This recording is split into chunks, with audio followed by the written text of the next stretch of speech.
Hello and welcome back, travelers, to the Near Dark Societies, episode 62, Death Attack, Dungeons & Dragons 5th edition campaign. Oh boy. We're down to the final two. If you guys, this would be essentially the episode 9 in a series, which is always usually the episode before the finale. We're in the penultimate chapter. The penultimate chapter, I like that. So, before we get into this, is there any news or Cookie will be joining us later within the hour? Also, Cat might be joining us since one of our dogs has firework anxiety, so we cannot put the cat in his normal prison. Yes. So if you see a cat hop on the table, we apologize in advance, but it has to happen. I like how you said in their normal prison. In their normal prison.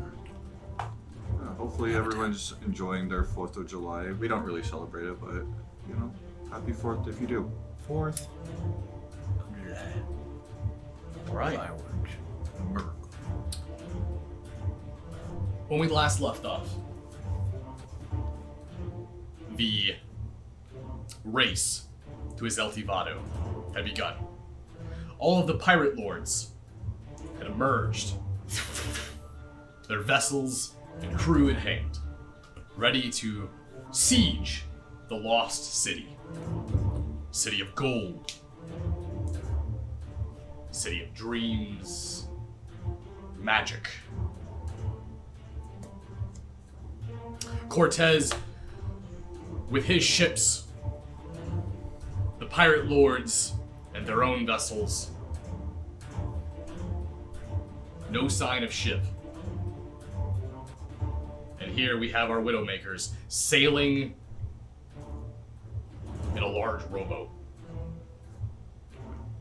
on their way to outrun these other pirate lords.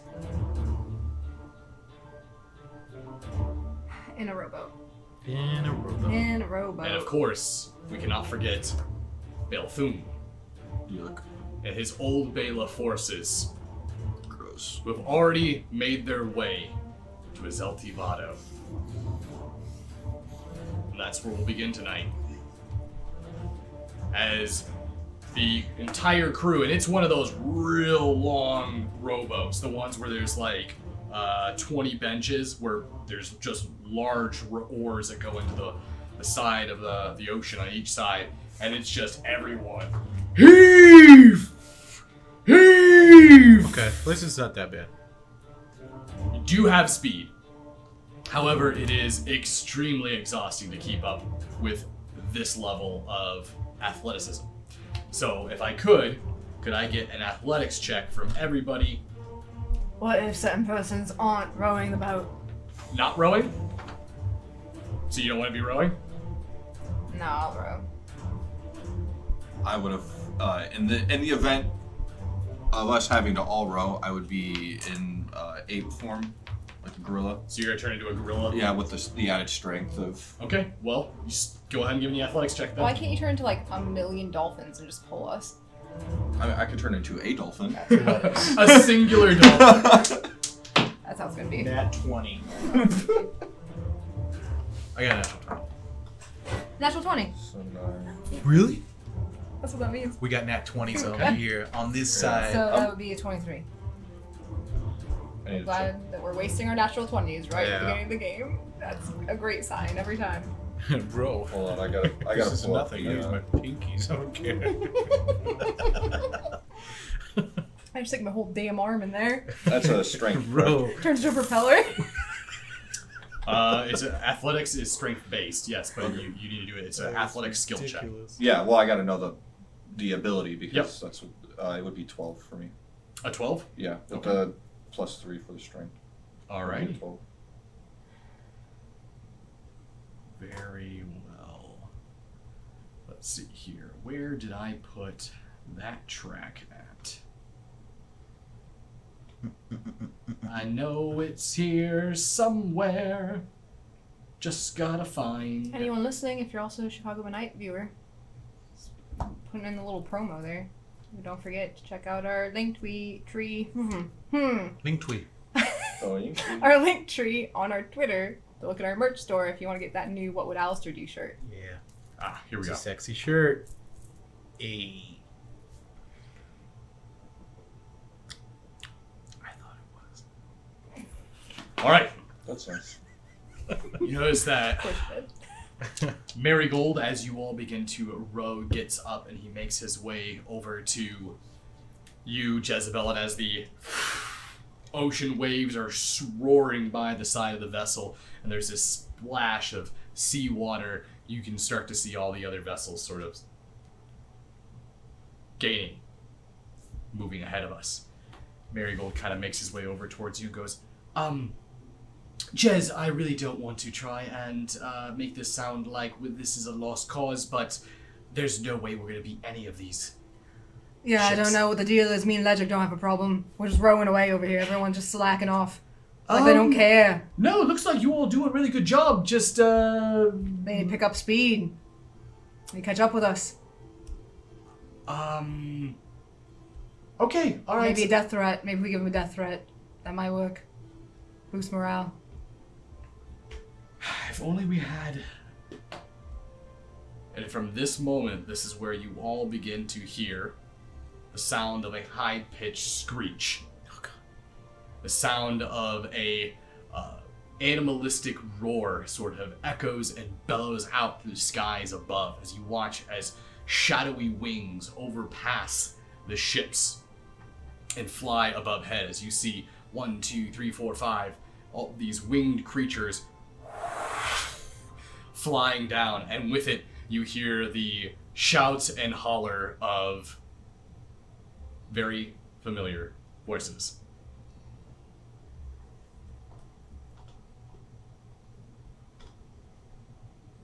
Pterodactyls. You hear what sounds like Shiv. You hear what sounds like the screams of Sky as she's holding onto the back of this pterodactyl and screaming for her life as it is now plummeting down towards the ocean waters. You watch as the creatures take their large dive and their wings outspread, gliding across the water. You see the ripples, almost like when a jet flies by real close to the water.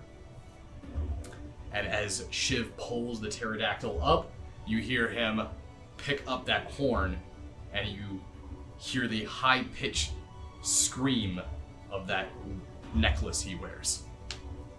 As soon as it does, you see the water beginning to bubble as the sails begin to rise up out of the water. You see the telltale symbol of Shiv's Dead Bone Crew emblem right on the mast and the sails of the ship. And as the ship comes to full surface, you see the birds swoop down and Shiv, Hakan, Sky, they hop off onto the gallows end. As the ship sails closer, you notice that he leans over the side, hanging off, grabbing the rope, and looks down towards all of you down in the rowboat. Well, you're not just gonna wait there now, are you? Come on, we got a race to win.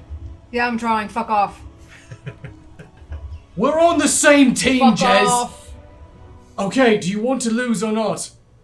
He's got a Do I point. want to lose? Probably if I get on there with you and you're gonna stab me in the fucking throat or something. Tell you what, no stabbing, alright?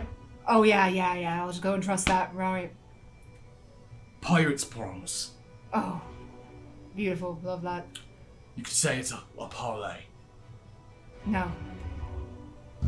You notice that Marigold looks back over towards you. Jez, he's got a point. We are going to lose this if we do not get up on that ship. We're gonna lose it anyway, because we're gonna be on his ship. It's what he wants. But we'll look great instead of being on this rowboat. As I'm rowing, I'm gonna be like, Oh, well, As a large gorilla looks towards you. will it look great if I show up with the person who betrayed me? It's gonna be great, real good. You notice that you watch as Dashing Connor and the rest of Shiv's crew that was with you, like Shiva, Regina, they get up and they actually start climbing up on the Dead Bone Crew ship. and you watch as your vessel begins to slow down as you lose more crew members to the ship. Natural 20. I'm gonna stop rowing and like go over to her and like hold out my gorilla palm. I will die on this stupid little boat.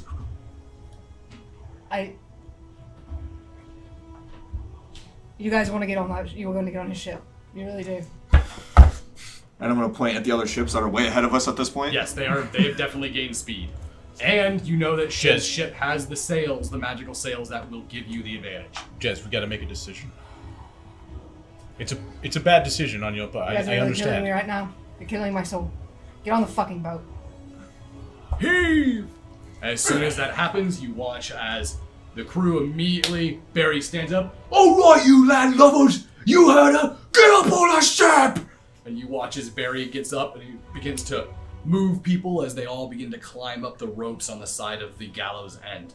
Before you know it, everyone gets up and they look towards Shiv like, where would you like us? And he goes, oh no, I'm not your captain. And he looks over towards you. Gallows end's all yours, Jez. Woo! The fuck is this? Woo! The fuck is this now? I said, we're on the same team now.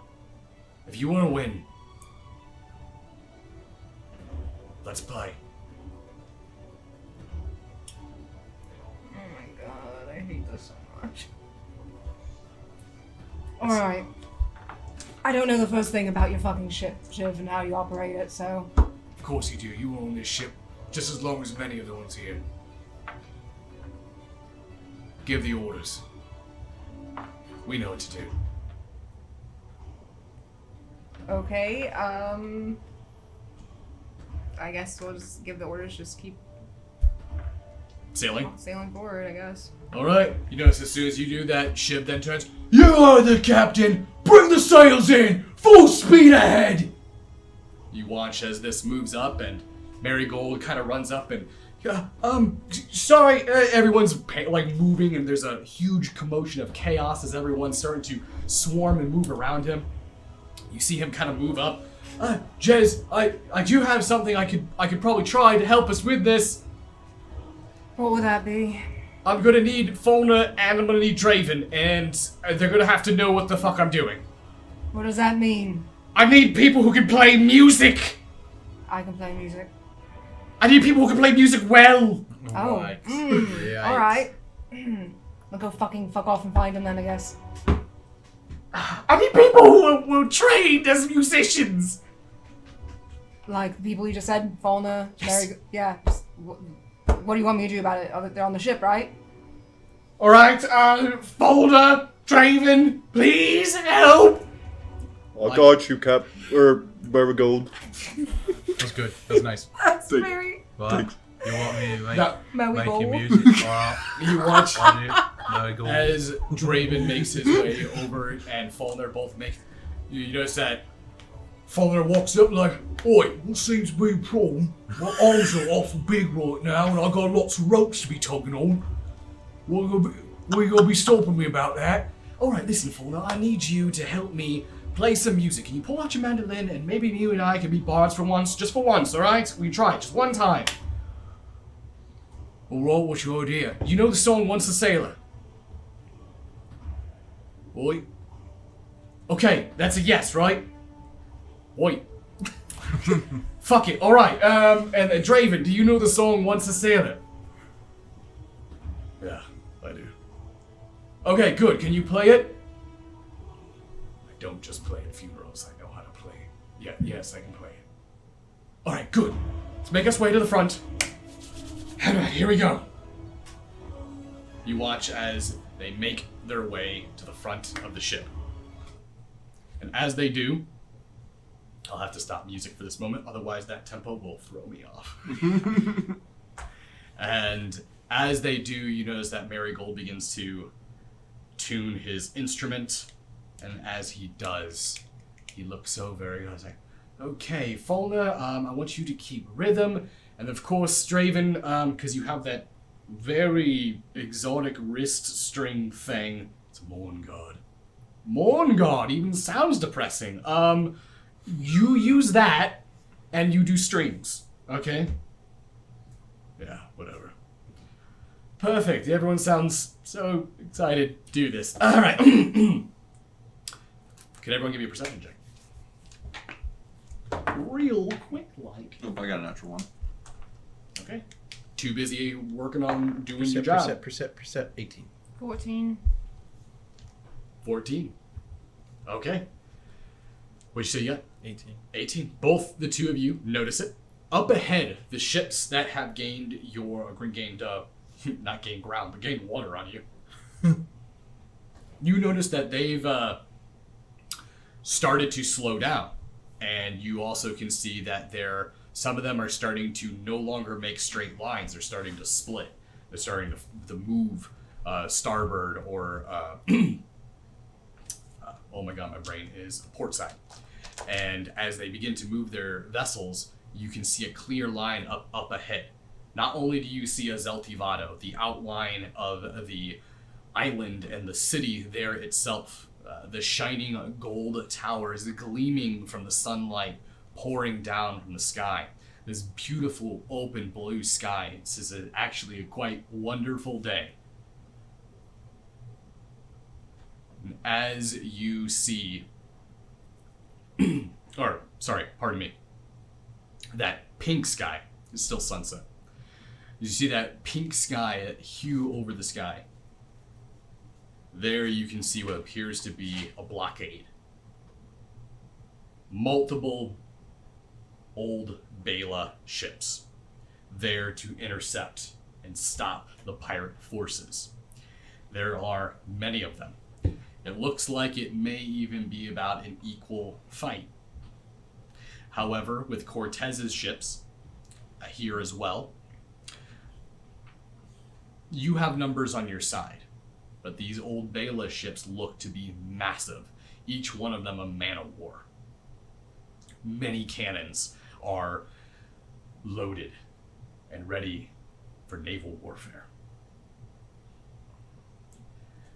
You notice that as Marigold sees this, he kind of goes, okay, change of plans.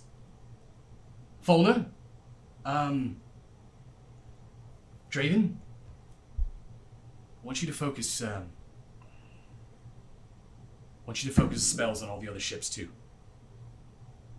What do you mean other ships? The other pirate ships. All need subtitles. Not the bad guys, just the pirate ships. Draven sort of goes, I think I know what you're doing. Alright, fine. Okay, here we go. And you watch as he begins to strum the instrument and this melodic tune begins to play and this sea shanty gets to roll off the strings of his mandolin. You watch as Falner takes it and you hear his foot tap into the music and then he rolls in, and as soon as he rolls in it starts to pick this it has this pickup of tempo, and then you hear the strings as Draven begins to go and their music begins to start to play harmonically. Make a few rolls. I fall asleep. That'll be great. Just fall off a ship on your full plate. Here we go again. You hear Marigold, and Marigold begins to speak, but as he does, the sound of everyone screaming orders over ships, the sound of the water rushing by, all that noise seems to almost drown out. There are no speakers. His voice is just magically carried on the wind as the words leave his lips, for this is the true power of a bard, to use the sound as your weapon and your tool.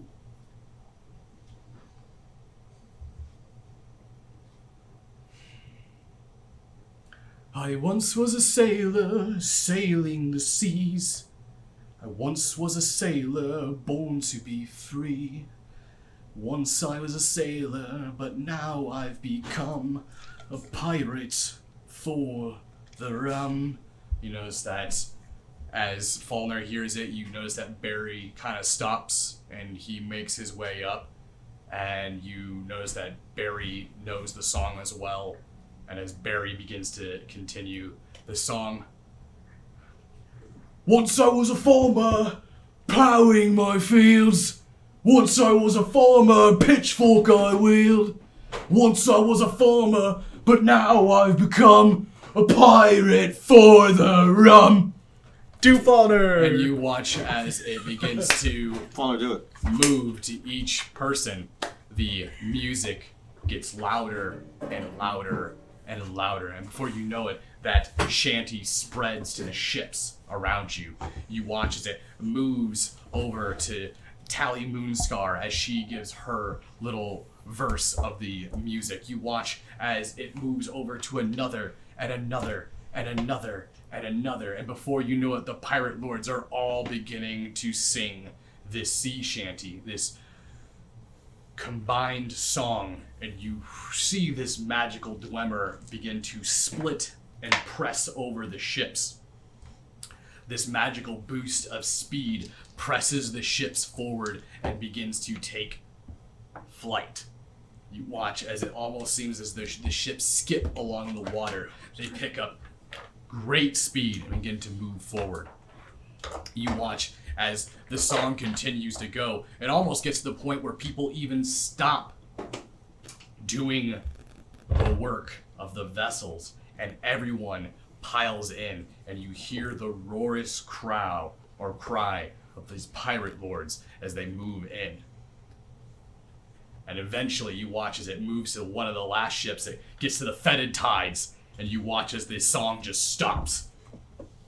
And you notice that everyone starts kind of looking. There's this moment where like the music just kind of pauses and everyone looks over towards Captain Fleshbeard, his face skin pulled down, hanging from his chin. His only visible features is the skull beneath. All of his crew members look at him, waiting for him to sing. He kind of just gives a look back and forth. Once I was a hangman, hanging 'em up high. Once I was a hangman, an unpleasant way to die. Once I was a hangman, but now I've become a pirate for the rum. And you watch as he goes, ha ha ha ha ha. You notice his crew starts laughing as well too, and he looks over towards his first mate. How's the tempo on that? You notice that he goes like, hey, you could use a little work. He stabs him in the chest. You watch as he, ow! So he pulls the weapon out of his undead first mate, and the ships begin to move. And all unanimously, the pirate lords begin to sing the last verse at the very end. As they sing, once I was a pirate, and now I've become, you hear the, no! We'll always be pirates! And before you know it, this massive push into the old Bela forces begins. You notice that Shiv drops down onto the deck, looks over towards you. You see Captain Red-Eye on his vessel, on your starboard side, makes his way over to the side. You notice he shouts out, hey, it's good to see you and Jez back on the same ship again. No, I have to be here. Hey, Have to be here. Didn't want it. one way or another, you're there, lass. And Just so we're fucking clear. don't worry, we'll break the line here. Hold off the old Bela forces. You get to the island. I'd say that I owe you one, Red-Eye, but I feel like I'm starting just to stack those up, and I'm not really going to be able to pay them back now, am I? Hey, I don't want to hear you talk like that. Go get them. You watch as the ships break through this old Bela stock, or blockade. The sound of cannon fire erupting as cannonballs blast into pirate lords letting loose full volleys of cannons into the old Bela forces. The ships are being torn to smithereens. You watch as vessels on the right, left, and front, through the smoke and the gunpowder, gallows end breaks its way through. Up ahead of you, 2 vessels. Calypso.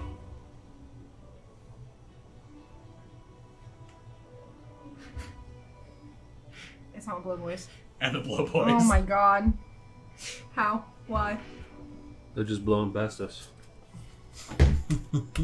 Alright, Jez. Looks like we have 2 ships that are also now to deal with. At this point, the ship is now pretty much caught up. You guys are push your way up to the very rear of these vessels and are now on their tail. What do you want to do? How far away were they? I would say 100 feet, maybe less. 100 feet, maybe less. Okay. I'm going to start popping off Eldritch Blast at the sails of the Blow Boys. Okay. Can you go ahead and give me some disadvantage rolls? For why? What's the range on your... 120 feet. Then no disadvantage. Okay. So I'm saying, what fuckery are you gonna pull now? I thought it was a 100-foot range for No, those. it's 120. It's 5,000 feet. Okay. Imagine. Yeah, that'd be nuts. It'd be like a sniper. You wouldn't even be able to see your target. You just think it. I'm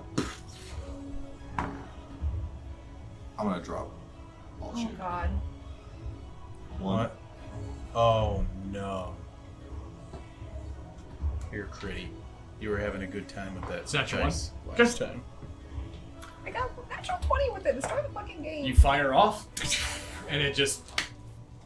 nowhere near the ship. Can you do That's it again? embarrassing. I have 3 beams. Okay. Well, it was a good one shot. Natural 20. Okay, that one's gonna do damage, and then roll the third one. That was just practice. 7. Okay, so the second one hits, but the first and third do not. 10 damage. To them sails. Two dim shears. Okay. You watch as you fire off an Eldritch Blast. First one misses, second one... You watch as it connects, and did you roll the damage twice? Oh, did I? Was the 7 good enough? No, for like because you crit. critted. You crit. Yeah, that's Oh, I keep forgetting about that. 4, 5, 6, 7, 8. So 18 damage? Mm-hmm. Okay. You watch as you blast that second blast, and you watch as it makes contact with the sail and that beam. You watch as it splinters, and you watch as some of the rigging comes loose from the sail. And as soon as it does, you watch as the sail swings right. You see the ship begin to pull hard right, and within moments, you guys pass the Blow Boys, and it's just you and Calypso now. So, can I see what she just did and try to replicate it with my arrows? I was gonna activate flame arrows to try to catch Sails. Calypso's sails on fire. Sure. I don't know how many I can actually. 17 for the Okay. first one. Ship's a ship. Oh, I don't know how many times I can actually do this. Let's say you can Flew in. as many times as you can attack in a Tear it turn. Okay, so that's Some of this twice. shit. Gotta head over. And 18 for the We second. just got these Okay. two. So go ahead and roll damage for both of those. So since they're 100, how far away are they from They're us? 100 feet. So that would be an extra D12. Yes, okay. 1d12. Heck extra. yeah, That's buddy. 2 clips. So that is 21 damage. For the first one, did both of them hit? They both hit. Okay. So 20 and 25. for the Okay. second. You watch as Lavende pulls out his bow.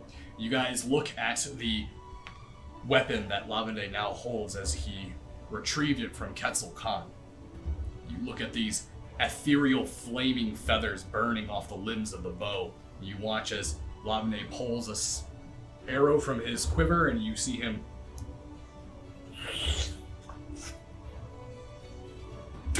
you watch as the arrow flies between the fangs of this serpent guard over his fist.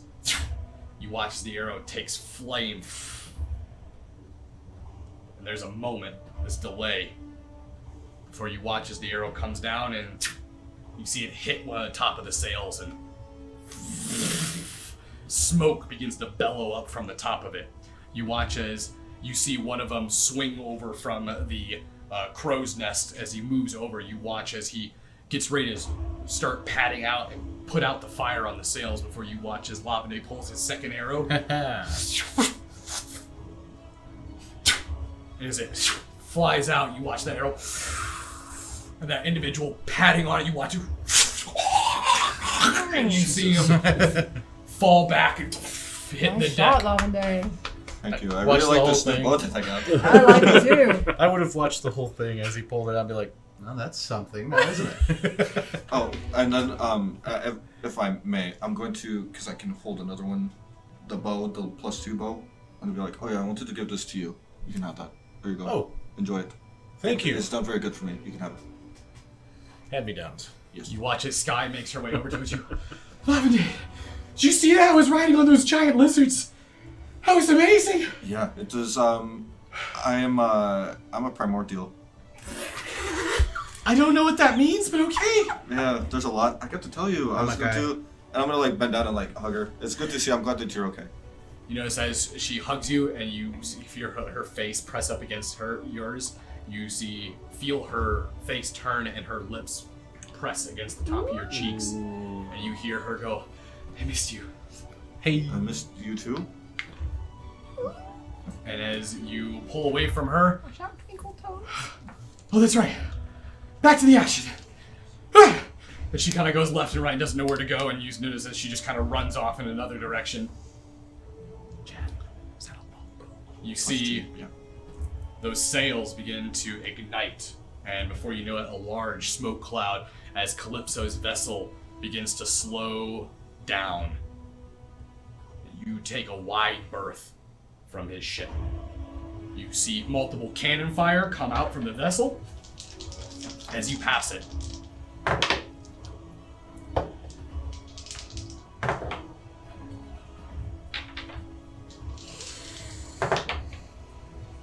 All right, all 6 shots.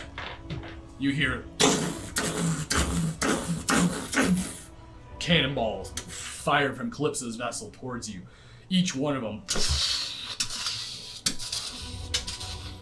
missing by a large margin, landing into the ocean.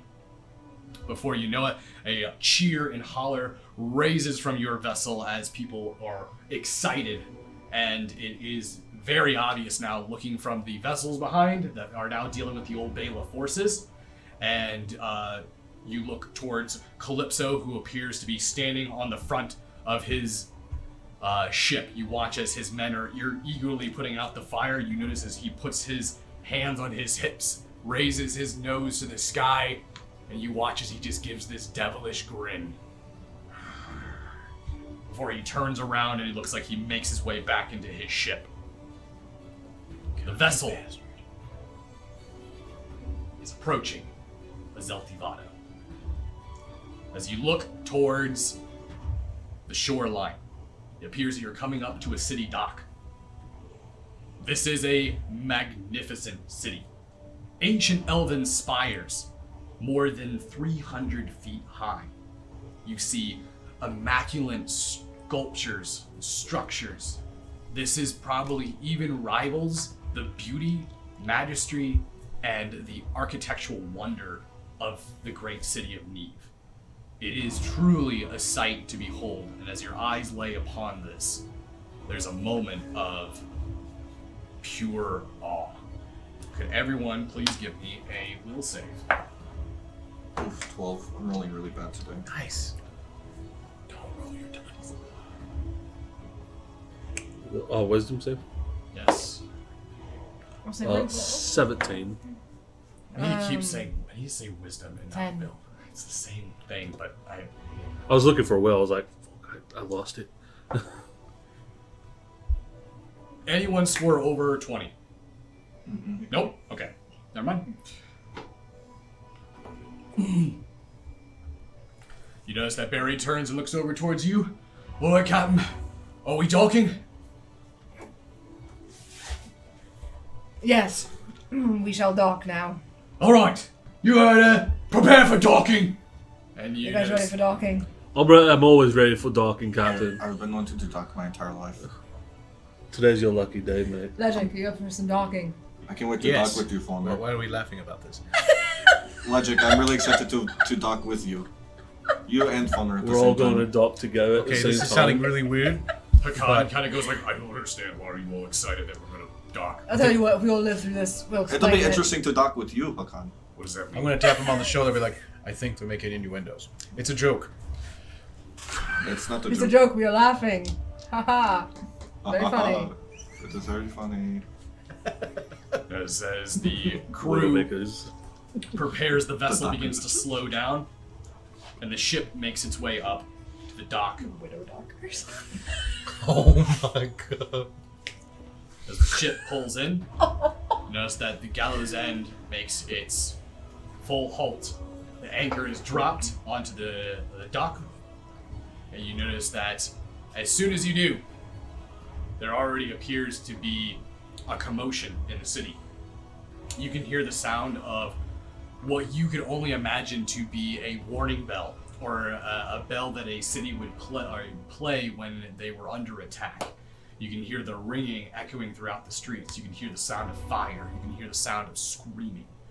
As you make your way down off the ship onto the dock, you look and you can see there appears to be citizens, civilians of this city, who are fleeing and running away from you. They look at you and it's as though they are looking at the devil or devils themselves. It is strange. You have not shown any hostility yet they run from you in pure fear.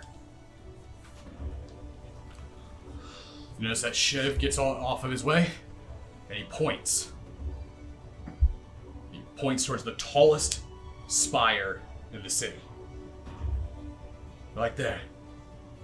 That's Ruby's Reach. That's where King Selamo's throne is. That's where he's hiding. How do you know the name of it? Is this? He pulls out what appears to be a piece of parchment. He unrolls it. He shows everyone. As you gaze upon it, it is literally an overhead view map of the city of Zeltivada. It looks ancient. It has district names. It has the names of the structures in there. You look down at the date that is inscribed on the bottom of the map. You guys know that the year right now is, it's actually rolled into the new year, so you guys are now in 5220 AD, or AD. ADC, actually. But the date described on the map, it's not even ADC. Whatever it is, it's pre-recorded history. So, if old, just as old as the Netherese Empire.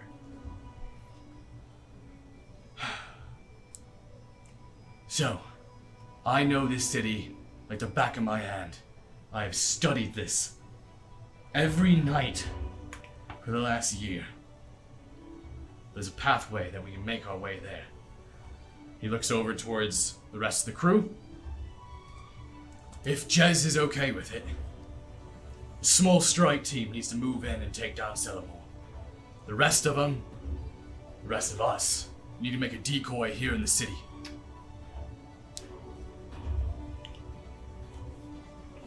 That's fine and all. Where do we go after we might deal with him? Once King Selamore is dead, my hope is that they'll retreat and that they'll surrender. After all, this guy's been their king for the last, I don't know, tens of thousands of years? However long they've been here. And we're the first people that they've ever seen then, right? Who knows? Honestly, I really can't tell you. But, do know this, if they know that we're coming to kill him, and we take the upfront approach and go straight to him, we'll never get there.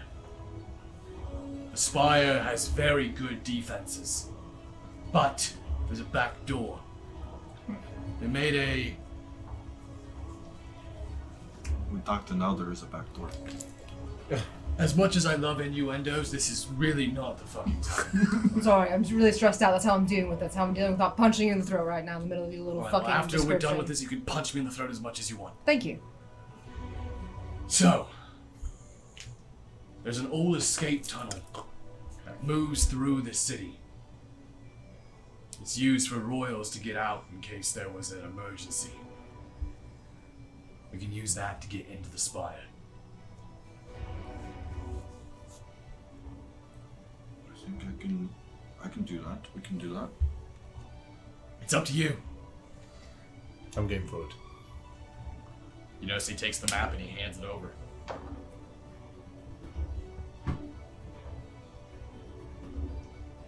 Fine. Just keep an eye on him. He could have killed us. Just saying, he could have killed me, Falner, Sky, and Marygold, but he didn't. Yeah, but he probably needs us apparently Speaking for of something. Sky. She has to come with us. Why? Why? Says Sky, come. Me? Yes, you. There's a defense in the tunnel. A magical trap. None of us will be able to pass it. But she can. So that is why you tried to get her? Yeah. And she won't be hurt? If she's truly stunted, no. I saw her go right into mana, so I think she's stunted. Then she should be able to walk right through it. Alright. Well, it's gonna be Sky's call. Yeah, and that, just as You know, right. Sky I'm- goes, I'll do it. I came here to see Zeltivado. I am not leaving now. I'm proud of you for sticking it out, despite everything that we've been through. You deserve this. I'm ready when you are, Captain. I'm ready. Alright. Shiv looks towards the rest of the crew. If you make your way down to Autumn Court Square, that's where the majority of the fighting's going on. That's where Old Bela is. They've probably moved most of their forces to intercept them to keep them from going to the Spire. I do not know where Balthune is. Watch out for him. Let's go. You notice that Barry looks towards you, looks towards everyone. Aye. If I don't make it out of here alive, I just want to let you all know. It's been fucking miserable working with you, but So, I wouldn't change it for the world. I'm going to go to him and hold my hand up. Thank you for always having my back from the get. I Thank you. really appreciate And it. thank you for letting me use the ring to get my arm back. No problem, mate. Yeah. I tap him on the shoulder. If I knew you this well, I'd have something cool to say to you. Just make something up. I'm waiting. We'll get a drink, all of us, after we're all done here. Okay, yes, that we probably should get going, right? Should. Shiv kind of goes like, yeah, we really should. All right, let's move. You watch as the two groups break and split. The majority of your forces and the crew making their way out to the Autumn Court quarter. Can I have Sky? Can I have her carried on my back? Cause I want to use Oh shit! oh shit, yeah. How much taller are you than her? A lot. Cause I wanted to use the She's like- staff for I can't think of the spell. So many ankles. Pass without trace on the rest of us. Oh, okay. But, and since it won't work on her, Yeah, I it's think like it'd be monkey best somebody to Carry carry her? her. Yeah. Okay, so while you're carrying her, though, you're just gonna have disadvantage on all dexterity saves. Okay. In-person playing? Yes. Meanwhile, on the ship, back out in the water, you notice that the pirate lords are out there battling with the old Bela forces, these tieflings hopping over onto the vessel, wearing their clad black armor, their Asmodeus features wrought bare. You can see people like handsome John Williams battling, and you notice as one comes up, you see him just easily cut 2 down with a single stroke of his dual sabers as he twirls them around. There's no way Jezebel isn't going to take my hand in marriage after this. Oh my god. You notice that one of his crew members is like, William, you've been trying for years to get her. It's not going to work. I like this guy. He's not going to work. Meanwhile, over on Fleshbeard's ship, you watch as his bone peg leg walking over the deck. You see him. Aye, ye are none of ye strong enough to face me, Fleshbeard. You watch as 2 of the tieflings make their way up. One of them going low, cutting across his stomach with daggers. The other one driving its spear directly into the upper torso of Fleshbeard. You watch as he. Ah! Oh, that's right. You watch as he sticks these rusted, jagged, barnacle-covered axes into the heads of these tieflings. You notice as the Gillmen and the Triton pirate crew have jumped off of their ships, and you watch as they go under the water of vessels, and you see them putting these magical sigils underneath the ship before you watch as they swim away to see like depth charges. Huge explosions erupt as tieflings get launched and thrown from their ships into the water. These pirate lords are kicking the living shit out of the old Bela forces. Good. It's almost too good. It's almost too good. It's making me a little nervous over here. There's going to be something against us at the end of this. Meanwhile, Yeah, it's Balethune himself, Oh, good. and we will take him out. I'll push his shit in. Knock him. Okay. Okay. With my bow and arrow. Oh. Duck him with your arrow. Yep. Bow of docking. I need to change the name. Shoot it from the back door. all right. You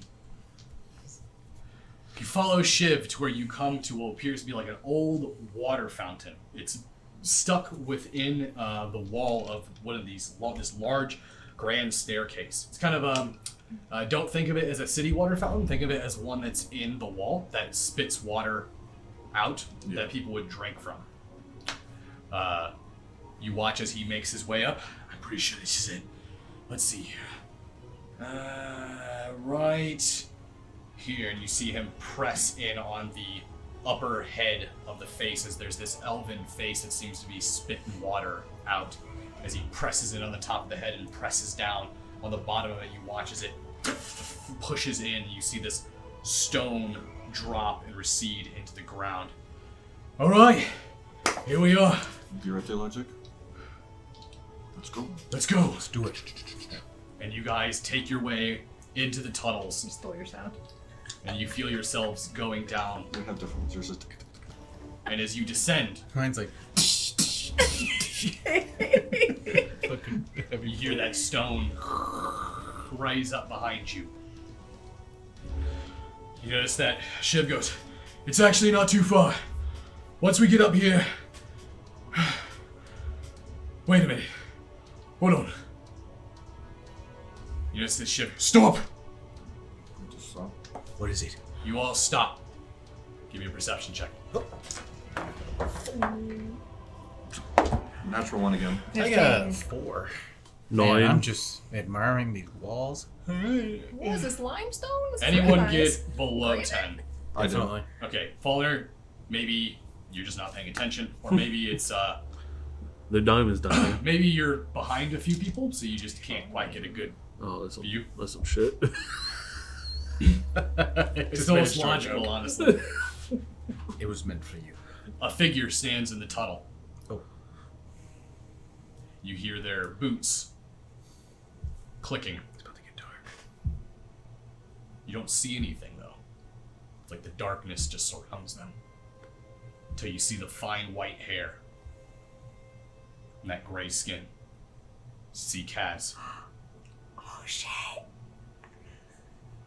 I told you to stay away from his Eltivado. Well, I'm sure you understand we're not very good listeners, so... Also, we weren't exactly given the choice to come here. Is this a Zeltivaldo? Alright. It's pretty nice down here. You guys know who he is? Yeah, he's one of Was. crew. You do not know who I am. We know whose body you're in, and that was one of our friends, whoever the fuck you are now. I'm so confused. My name is Eliaphel. I felt right. The dead king? Not dead anymore. That is subjective. That's arguable. Your friend and I now share the same body. No, you took his body. You don't He- share it. Made an awful mistake by putting his mind into my dream well. Right, so that gives you the right to just take his body. It's over. not something I'm doing willingly. I lose grip of this body. He regains control. It's random. So are you here to help us, or are you gonna try to stop us? Since you're already here, you might as well help me deal with my son. Oh, this is not the way I thought it was gonna go. Alright, so we're not fighting. Not yet. We don't need to. Whatever it is we need to do, we just need to take care of the king here. That is it. Who's this? The Great King. Was my kingdom. And it can be again. That is the... That is our plan. My plan.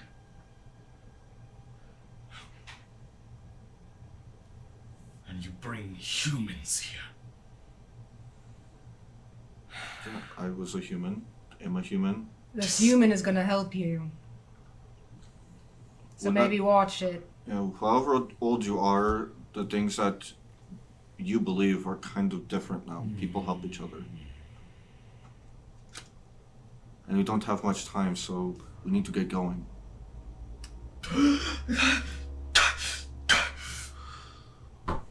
Kaz, Tess, it's me. I'm gonna walk up and grab his hand. Do you know what's happening right now? Yes, it's like being in a dream, not being able to control what you do. I see everything he does. Alright, before we lose you again, what can we do? Selamore's mad. He has something here. Something old Eliaphel doesn't want him using. It's something, the Dark Pearl. Don't let him. Oh.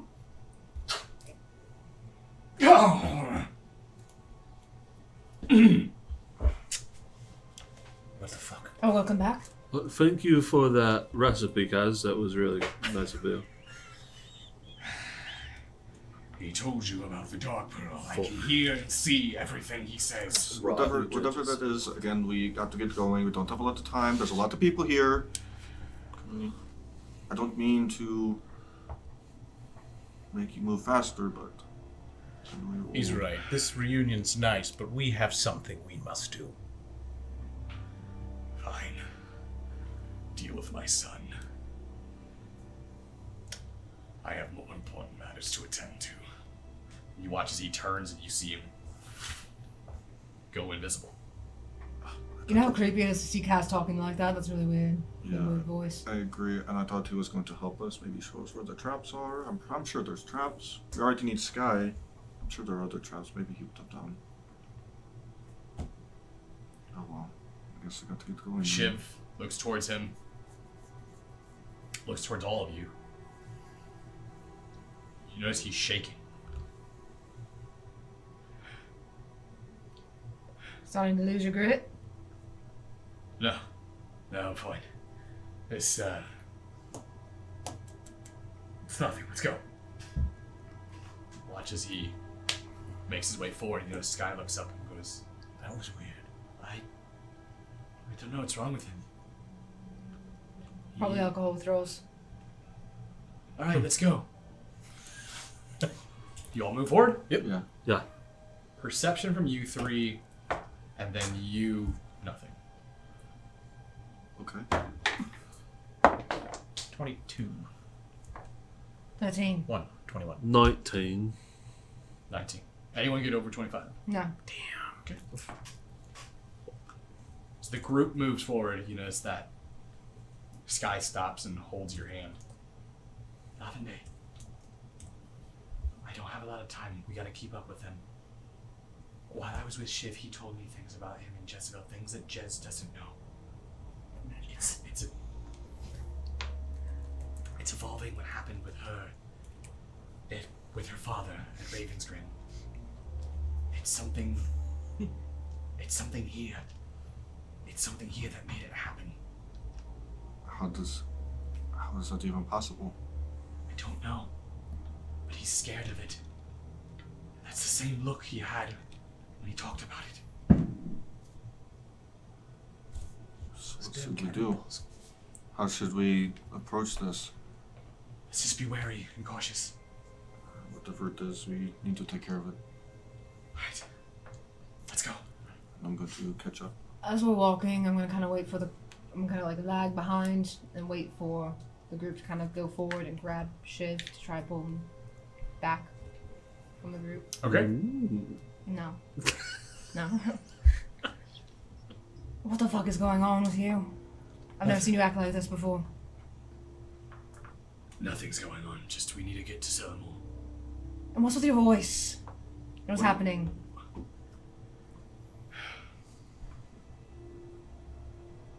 Nothing. Nothing's happening. It's a goddamn lie. You're full of those. Shouldn't be surprised, but I feel like this setting isn't exactly the time to be withholding information. I'm not. I mean, I am. Jez. It's just. It's complicated. And it isn't the time to explain, but we'll have all the time to explain once Selimul's dead. If. Big if, yes, I know. Been okay. I'm dropping the fucking fake pirate accent, whatever. My entire life I've always dreamed of being a rogue, a pirate, a thief, a scoundrel. And where did you get that jacket, by the way? That's for me to know. But I have my sources. Did you make that just to fucking piss me off? That looks like Finley Gold's jacket. That's... Oh, what would piss you off more? If I made it or if I got it from Finley Gold as a If you gift? got it from Finley Gold. Well, guess what? No. Nah. No, you don't. It's Yeah, not. watch this. I'm gonna reach my hand in and pull out a bunch of fucking gold. I'm just gonna dump it on the ground. And I can leave it there, because there's more. Yeah, I've been busy. Just as busy as you've been, apparently. You're wearing the clothes of my childhood hero. I couldn't be more proud. You're supposed to be mad. It backfired. You're supposed to be jealous. I want to be. But I can't. You watch as he keeps going. The fuck is happening? I'm gonna follow him. As you follow, you actually heard the coins drop. And you and Sky eventually catch up. I'm going to pick up the coins. It's 15 gold. It's fine. He turns around. He's like, No. As I'm catching You're up. not eating them. No, I'm picking up, like, did somebody drop these? yeah, you can keep it, Lavender. I don't want it. Then why'd you pick it up? I thought somebody dropped. I was trying to be nice. I'll take it. Give it to him.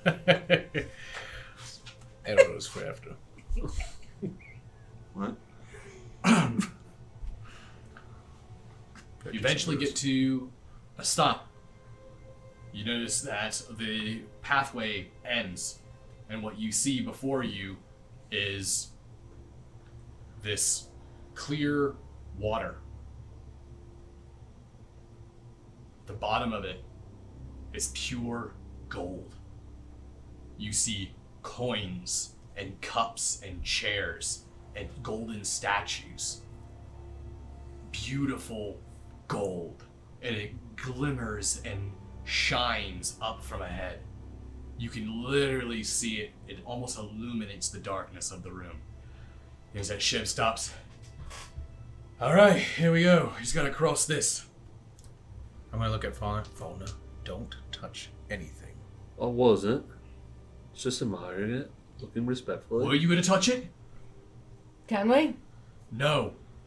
Why? What would happen if someone were to Touch the water? touch it, You see he looks scoop around it and you up, see he grabs put it in the backpack? a piece of wood off the ground. You watch as he chucks it into the water. And then as it hits the water, you watch as it turns to solid gold. He's like, those statues down there are fucking people. Oh, That's amazing. So, I can have a golden hummingbird. So Sky could just go through this. Just do as she's stunted, she can swim through it. You notice that Sky goes, yeah, it doesn't look too deep. I could just probably actually wade through that. Why don't you try just sticking a finger in first, just in case? Well, okay, fine. So she makes her way over and she...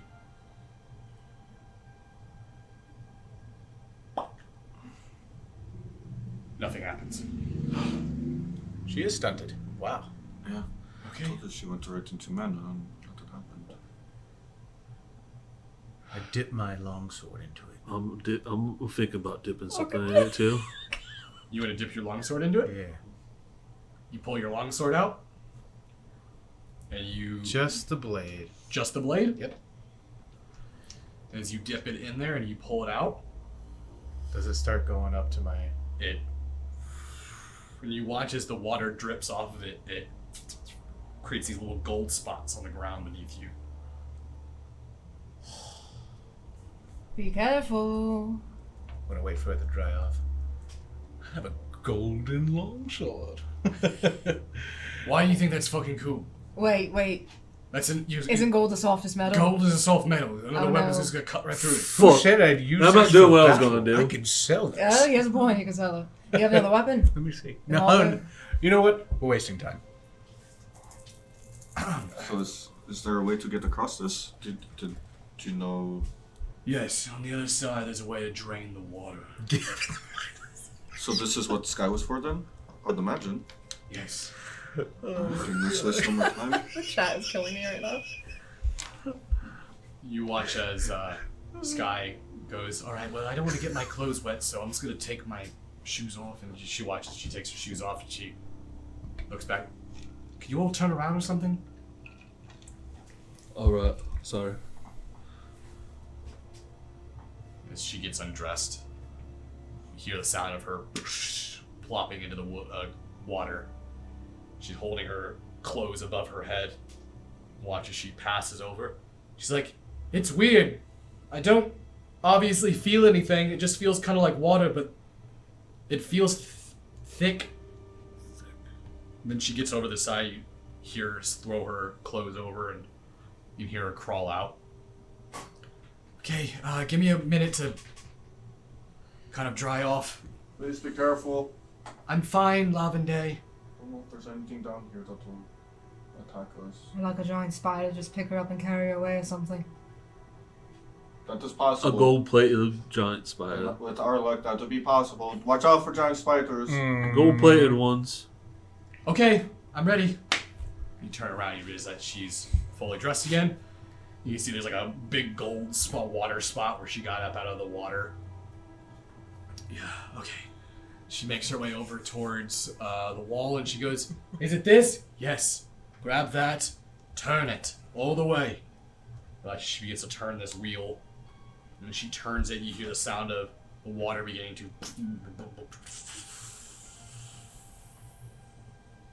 You watch as that water drains. Alright, you should be able to cross from now. You see that there's a clear, straight walkway. You just walk across in the center. And then on the right and left is where there's the deep pits that where the water would come up from. That's where all the dead people are. And the Statues. random, yes, statues. And the, skeletons inside of them. Ah, that liquid. It's a missed opportunity, but we don't have the time. Well, you, really have been doing your homework on this place, huh? Yeah, religiously. I'm going to go across. You cross? Okay. As the group crosses over the walkway, you find yourself getting to a very large ladder. You notice that Shiv's like, I'll go ahead and go first. As he climbs up, as he lifts up what seems to be some sort of hatch, and as he pokes his head up, this is it. All right, we're in the spire. From this point on, caution and subtlety is the key. Cannonballs again. Yes, the cannonballs are going to be going off probably for a while. As he gets up and gets out. All right, let's go. I'm going to climb up after him. I also climb up. I've been using it. I didn't even know you guys were I'm coming. gonna start making mime gestures to see what I'm doing. There you go, yeah. Okay. As you make your way up to the top, you ready yourselves. You come into what appears to be some sort of old culinary hall. Looks like somewhere where they might have fed large numbers of people, like a banquet hall. There are tables and tables and tables covered with red drapes, red fabric, inlaid gold, gilded chairs. Everything in here is truly fit for royalty. But some of the things in here were literally, probably in Avondale, priceless. Chairs, the artwork. You see there's paintings on the walls that you have never even seen before. There are certain types of artwork you've never even seen before. The amount of elven craftsmanship that has gone into the construction of this, the architecture is magnificent. It's almost on an even more exaggerated than what we would like the Baroque period would have been here. Okay, now all we need to do is get ourselves to the top. Once we're there, we fight King Solomon. So, you've studied enough of the place to know everything about it. Have you studied him and what he's capable of? I only know what I was able to find from history books. I only know what he did. I know that he brought his people here. I know that he's trapped him here for thousands of years. And they've treated him like some sort of living god. He is mad. I don't think it would be the first Mad King that we've had to deal with, right, Volner? True. Always want to make a god king bleed. Seems to be a funny thing about kings. Right. They all have their own sick, twisted idea of paradise. Now, who's ready to kill a king? Fauna. I am. Call me Kingslayer. Well, that'll be a title for you, wouldn't it? Sure, that'd be nice. Everyone make sure you let Fauna have the last blow. You could try to have the last blow. Oh, you went with Kingslayer. Oh, Yeah, we're it ready. sounds it. We're doing that thing again that we do. like We're it. ready. Alright. No more docking for Fauna, you. let's make it a game. Let's see who kills the king first. Sure. I'm down for that. Ah, Don't think it really matters who kills him first. doesn't. That's not very mod of you. It's not very much of you, Love and Day. What does that mean? Don't join the crew. It's a game. How's that working? Is that very piratey? No, you're getting there. You're getting there. Yeah. At least you're trying. You're trying. Let's try. You're doing all right. That was mod. I don't know what math is. Let's go before we continue Again, this. not the time, but good. So as he turns, you guys make your way out of this banquet hall. You move through a series of several hallways and corridors. It appears to be that you're in some part of the wing of the spire that has been abandoned, hasn't been used in probably thousands of years. Most likely when the city was probably still in the material plane. As you make your way into what appears to be a grand foyer or entranceway, this is where the main entrance of the spire should be. You come out discreetly. You can see Shiv put up his hand. Wait. There's guards guarding the front entrance. We can sneak by them. Everyone here can be fucking quiet, right? I look down at my armor. I still have Pass Without a Trace up for everyone. As Okay. well. Yeah, I can be quiet. I'm gonna cast invisibility. I'll try. Does that give them advantage on stealth rolls? That gives That them just- a +10 to stealth rolls. Okay. Alright, Damn cannonballs. let's go. And he moves. I need everyone to give me a stealth check. You'll still get, because you have the heavy armor, Yeah, I have you'll disadvantage. still have disadvantage. But you get that +10. Shiv crushes it. 17, Double the dice. Welcome to the disadvantage. 17, I think it's just 20. 24 for me. 16. Come on, I got that 20, but the disadvantage was 10. So 20. Hey! 24 for me. 24. 22. Okay. Everyone sneaks across the foyer. You keep your body low and you quickly walk. You notice that your armor isn't making as much noise as it should. You can tell that whatever that spell that Lavande put on you is working. It's a nice spell. Very nice spell. But eventually you make your way to the staircase and you work your way up this spiral. As you begin to head up this spiral staircase, it eventually stops and it opens up into this large circular room. And as you come out into the circular room, there's this set of huge double doors.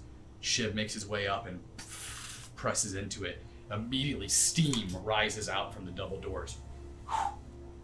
The fuck is this?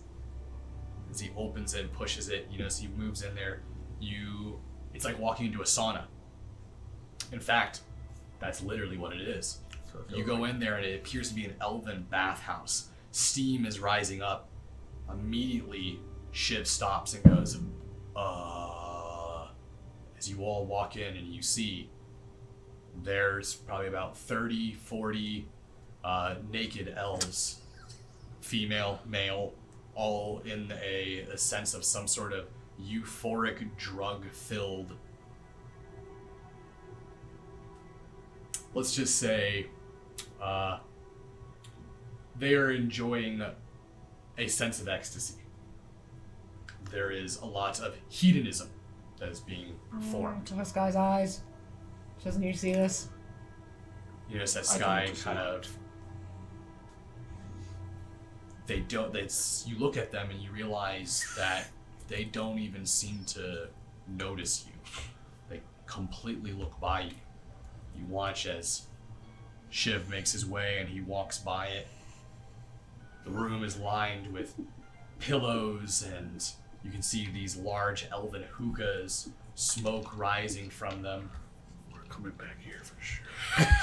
We're coming back here for sure. Paradise. And eventually, as you pass them, you make your way to the other side where the staircase then continues again. You make your way further up. Finally, you get to the top of the spire. Things begin to sort of widen out. It comes to the very top. And you're on a platform. Walls surrounding you. You can see windows lining around the walls. The soft pink horizon bleeding in through the windows. You can see that sun about halfway gone from setting. There, in the center, anyone who has knowledge arcane can roll. Definitely. Nope. No. It's a big fat nope. Palmer? Like if you have, Dirty 20. Nice. like if you're proficient in it only? Yeah. Okay, then no. Because I have it, I'm just not proficient. Okay.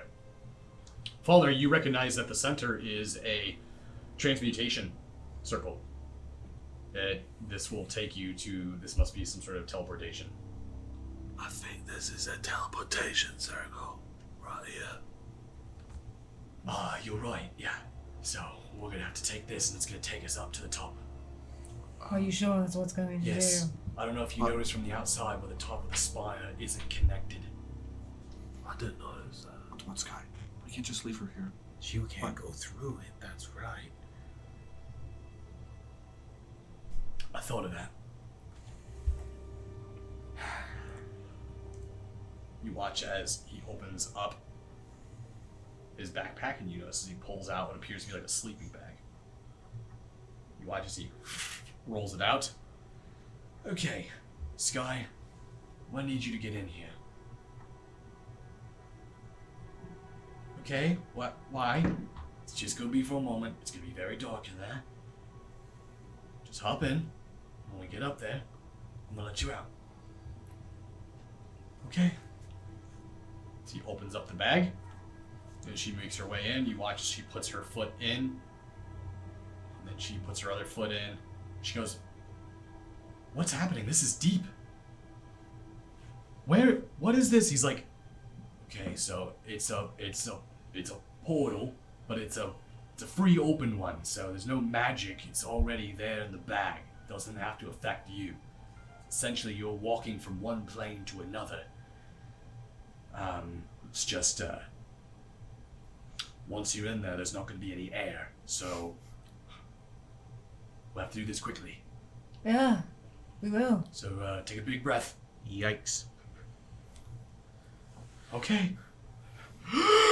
He pushes her in and he quickly, "All right, let's go." I'm jumping in. And as you get on the teleportation circle, you watch as it lights up with this bright orange, and you feel your body almost like stretch as it shoots you up. There, you find yourselves in the jewel of the spire. This floating, free-formed, mini essential castle.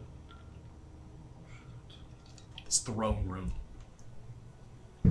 As you make your appearance, you look outside and you realize that you are standing on a floating rock. There are no walls. The wind That is felt weird. blowing over you. It sweeps across this floating island. There you can see Selamore's personal keep. Shiv quickly opens up the bag. You watch as he reaches in. "I got her." And he pulls her out. And you notice as she pulls her out. She goes, "Oh, okay, I don't want to do that again." You might have to get back. Yeah, I mean, unless you want to take a really long fall down. Okay, the bag's not too bad then. Okay. Here we are. Know what? What do we do? We go in there and we kill Selamore. And where? What's it? What is it? Where Mulberry's pointing? Yeah, what's their... You look up ahead of you, you see a grand staircase that leads up to what appears to be like a castle front door. Oh. It's not a full-size castle. Okay. It's like, imagine this is like his home. This is like his personal house. It's just on top of this spire. So it's like a mansion. Kind of like a mansion. There you go. Like a manor. Is there any And we windows? can't- Any windows? Yes, there are. I mean, it has beautiful, elaborate, colored stained glass. In fact, you actually see on the outside there are the sun elf banners. You can see the dual scimitars crossed over the burning sun. You can see that there are statues that are lined up on the front. Ancient elven warriors, gilded in golden armor.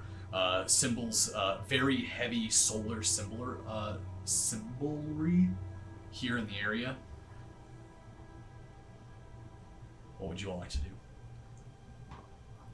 We can't take Sky with us, right? We could leave Sky out here.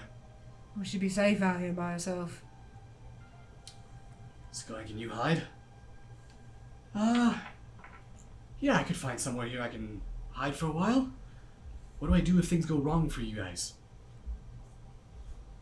Listen, That's a good question. you think things are going wrong for us.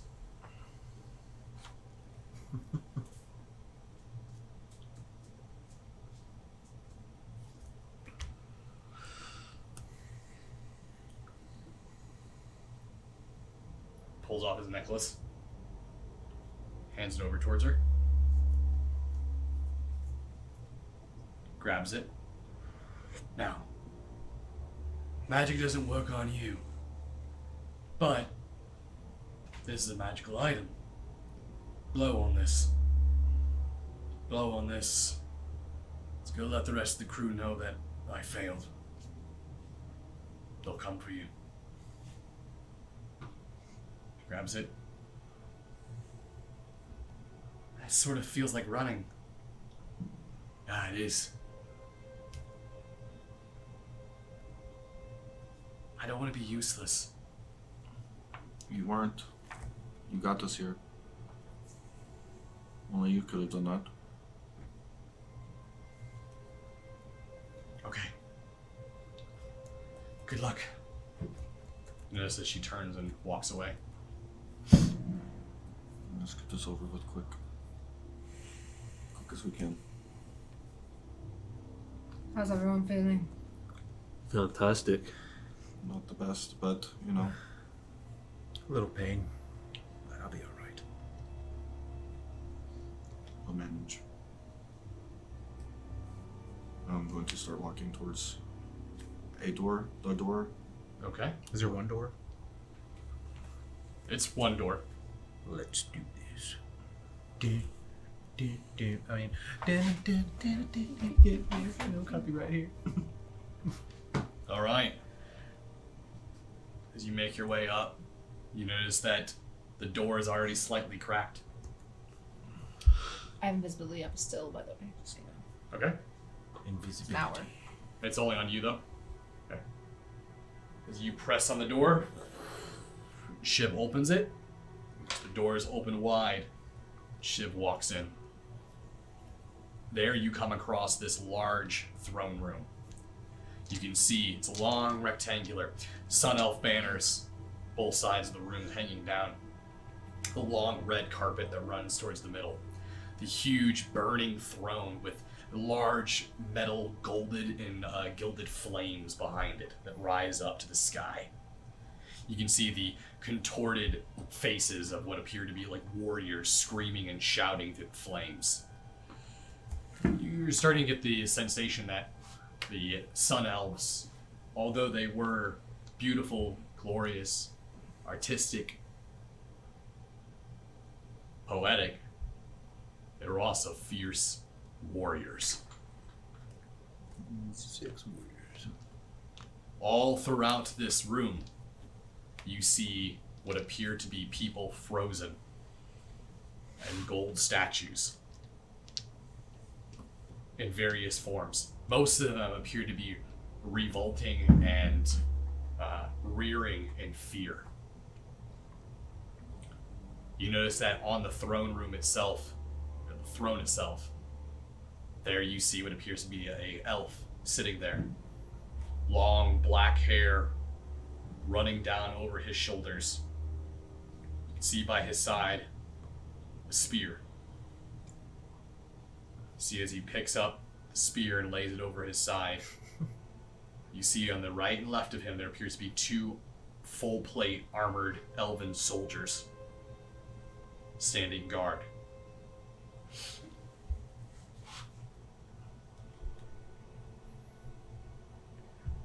There's a good chance that he might be able to have the ability that water was. Notice that he stands up. Approach me. We can understand him. Yeah.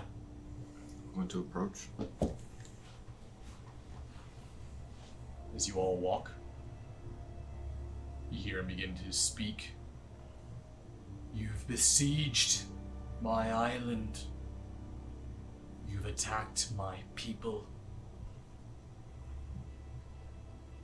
You have brought danger to them. Huh? You will bring the Netherese down on all of us. I would like to clarify. We did not. We weren't the first ones here. It was actually the old Bela. Yet you stand in my presence. Watch as he gets up and stands down. You notice he has this large cut from his arm. There appears to be liquid pumping and pouring out of it, except it's not blood. It's pure gold. Don't get touched by that. I will not let my people become extinct because of you filthy humans.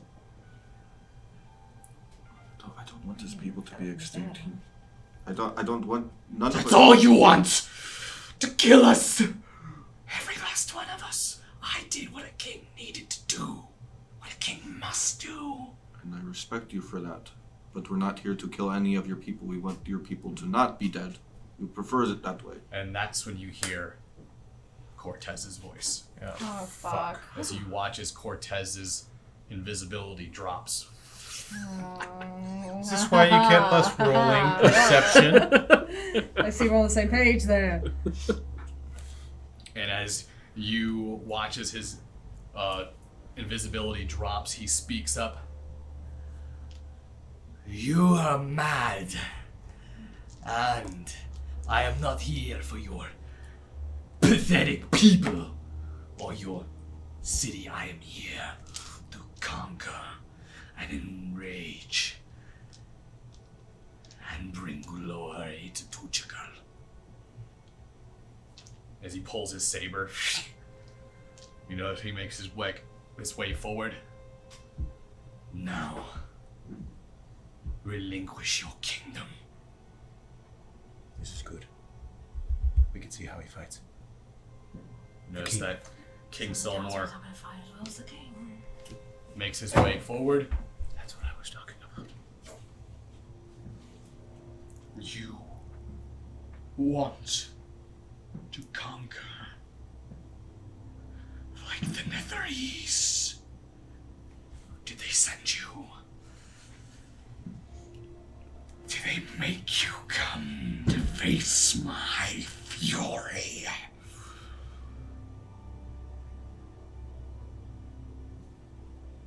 You are mad.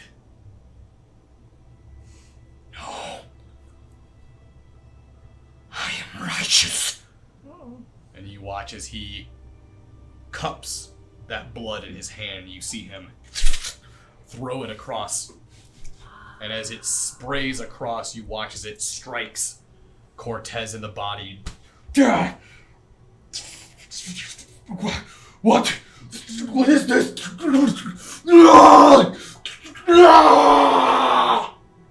Damn it. Damn it! You see Cortez's body frozen and as a golden statue before you.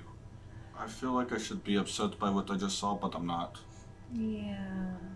I'm just being honest. You're not upset? I feel like he deserved that. Tsukithree, Oh, that's not what I'm upset about. of all you filthy invaders.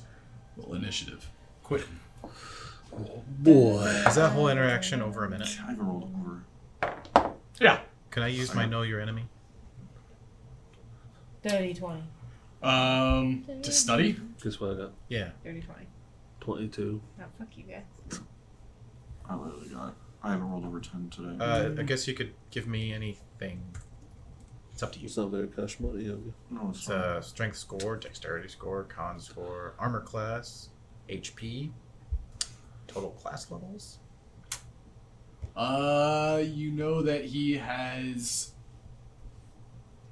at least 24 dexterity. That liquid throw is going to be on point. Plus his AC is going to be crazy high.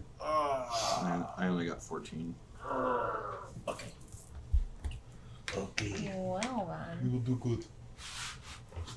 I'm missing my... Oh, sorry. I got a 15 there, sir. Okay. 15 for Legic. Yeah, I forgot the roll, sorry. Jez? Unnatural 20. Nice. We had a dirty 20 in Lava there. next. 14. 14. Darn. Fallner. 22. Hell. Alright. It's time to fight. Time to defeat this king. I'm monologuing inside my mind right now. No one's listening to me. Wow. They rolled like shit. Fuck yeah. Okay. Fallner, you are up first. Let's fucking do this, dude. You watch as the two guards pull out their weapons. You notice they have these two-handed, long, elven greatswords. You watch as they both almost mirror each other, but in opposite directions.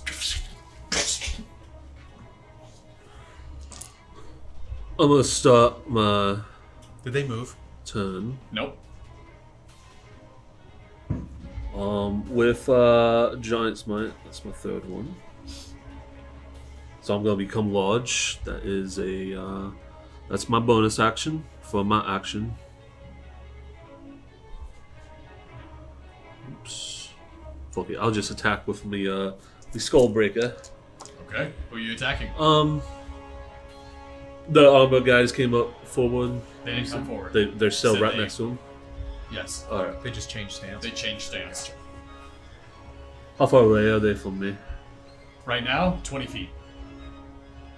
Okay. What kind of weapons are they using? Scary. I'm running up and I'm going to strike the one on the right. I'm going to use both my attack actions on him. Here we go. Great weapon, Master. That is a... First attack was a 13. Miss.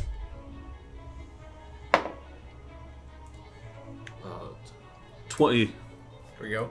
20? Yeah. You watch as he uses his reaction to activate parry, increasing his AC by 3. And you watch as that you were immediately going to make contact with it, and so you watch as he...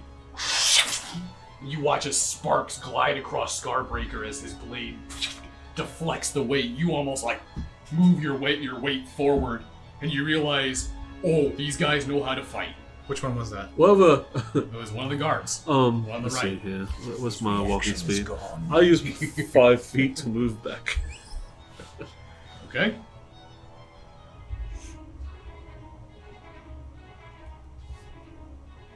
All right, and then, sorry, I should have had you guys do this first.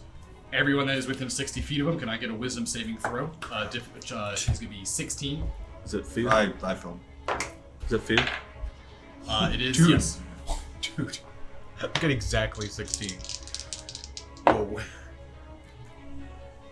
Quentin, I had to roll a 15 to get a 16. Oh, what? My wisdom take that. I failed. I failed too. Okay. 3 of you are now frightened for 1 minute. So that should have happened before? Should have happened beforehand, but I'm going to just do it now. Okay, good. Because I was going to say I wouldn't have been able to go up to him then. Alright, well that's me turn. That's your turn.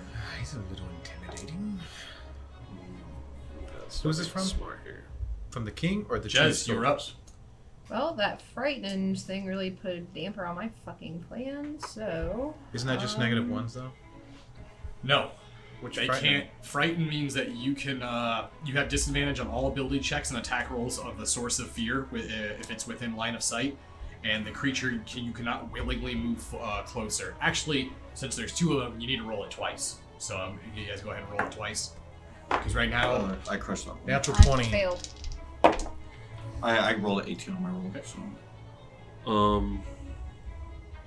11. 11. So both you and Jez are frightened of both the one on right and left. You're only frightened of one on the right, That feels and bad, you're man. not frightened of either of them. So I can move back, just not forward. Yes, and you'll have disadvantage on all ability checks and attacks made against that. You can also move perpendicular. Yes, you move perpendicular. Good to know. I'm gonna have to skip my turn. You can still attack him, you'll just have disadvantage. Yeah, but I don't want to drop my visibility yet. Oh, okay. Alright, smart. Smart. Legic. Pivot. Why did I say pivot? Whoops. Yes. Yes. Oh, it's my turn. Yep. All right. So, soldier on the right. I'm gonna charge him. His Okay. reaction's gone, so he shouldn't have any attack of opportunity on me. As far as you know. If there's no way you could have 2 reactions, oh my god. Charge with the halberd, sir. Okay. And I like to use the superiority die on him. And it will be distracting strike.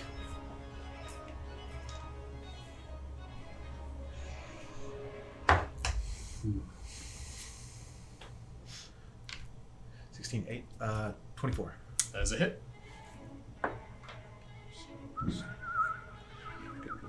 It's not a 10, sorry. Alright, so that's 2. 8, 8, 16, and 6, 22. Math is hard. 22 on damage, and his distracting strike. The next person to attack this guy will have an advantage. So it kind of cancels out your fear. For the next person. Okay. I'm going to attack again. Okay. This time, no superiority, just regular attack.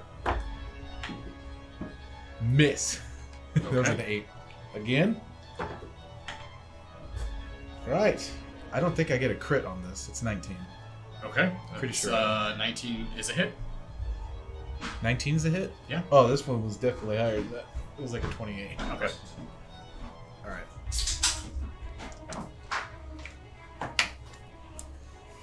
Six, 12. 12 damage. That's it. You watch as Legic charges in just towards the one that Falner made his strike against. As Falner did that whole stumble forward and you looked over and you just saw the burning rage in these elves' eyes. There was a moment of you just kind of, your heart skips where you're like, ah, ah, oh god, these guys are way, way, way stronger than you thought they were. Legic comes in and delivers a powerful blow, slamming down onto this elf, dropping his greatsword into the ground, and then he smashes him up against the wall. You watch as he kind of takes a step back. He realigns his blade and then looks towards Legic. That your turn? Yes. Lavender, you're up. I'm gonna move back 10 feet. And bonus action Hunter's Mark on I forgot his name. The guy in the middle. Celamore? Celamore. Yep. And I'm gonna take 2 shots at him. Okay. Might just retard restarting it. So it's 25 for the first hit. That's a hit. With the first one's gonna be with the dreadful strikes as well. Okay. And it hasn't been an hour yet, so I should still have the flame arrows, correct? Yes. Okay, so You're hitting the guy on the right? No. I'm in Celamore. Celamore. Okay. So that's 2d12. And Celamore's not a source of fear anyway, so. Yeah. Cool. Jesus Oh, it's the Christ, guards? this is The all guards. ones, This is two guards. pretty much. If you attack the one on So the right, 7, you'll 15 for the you'll- first hit. You'll have advantage. Hmm? So they'll cancel. 15 for the first hit. 15 damage? Okay. Yep. Actually, it's not 15. God damn it. It's 57. I might be 21 or 23. I forgot to add the plus to that. Oh, it's plus 9. Holy shit. So what did I say? 20. What did I It's say? at 15. 15 plus 9 is 24. 24. Yeah, 24 for the first hit. Sorry. Alright. And watch. 8. Oh, sorry. What? Well, my second attack was 18 to Okay. 18 is a hit. Okay. That one doesn't have a full strength. Blasting. What the fuck? Are you kidding me? 22. 22 damage. Yeah. I'm rolling mostly ones. You watch as he Lavande pulls out that bow, fires two. You watch as Salamor brings his spear up. As he cuts the arrows out of the ear, you watch as he starts to jump forward, almost crouching tiger, hidden dragon. You watch as his feet almost start to kind of step off of the air. Is that your turn? Mm-hmm. All right. Next turn. Were you gonna use your? I'm gonna use my action. Okay. And I'd like to use this to get closer to King Solomon. I want to go behind him, if possible. Okay, so you want to move behind him? Mm-hmm. Okay. So, yes, What would you like to do once you move behind him? I'm going to summon my Hex Blade and... You gonna make an attack? Mm-hmm. Okay. Got this. We'll see. I don't roll so well when it comes to fighting. When it The comes to stupid hawk- shit, natural 20s all day long. Don't use that die. I'm just kidding. Now that you don't use it, you're gonna be okay. Alright, little baby. Don't do me dirty. 16 to hit. 16 does not hit. From behind? Would you? Yeah, no. What the fuck? I mean, if you're doing it from stealth, though, you'll have advantage. You roll it with advantage. 16's the best. Yeah, that's gonna be a Did miss you, then. did you add anything? Yeah. Just make sure. I didn't see what you rolled. So, Then I will say, because my invisibility's dropped then, so I'm going to use my disengage. Smart. okay. And for my bonus, and that's my turn. All right. You watch as Jez reveals herself from invisibility and goes to make a strike. Selmore turns and blocks with his spear, and as he blocks it with his spear, he turns and now still free-flowing, moving through the air, Jez immediately jumps back and disengages from the fight. And it is now King Selmore's turn. You watch as King Selmore isn't touching the ground. He's gliding across the ground. You watch as his feet don't touch, and he just all moves with such grace and fluid movement. It's hard for your eyes to even keep track of him. He makes his way up towards Lavande and makes an attack. AC's 18. And he actually is going to make 2 attacks. Dodge, dip, duck. First one is a hit. Second one is a hit. Okay.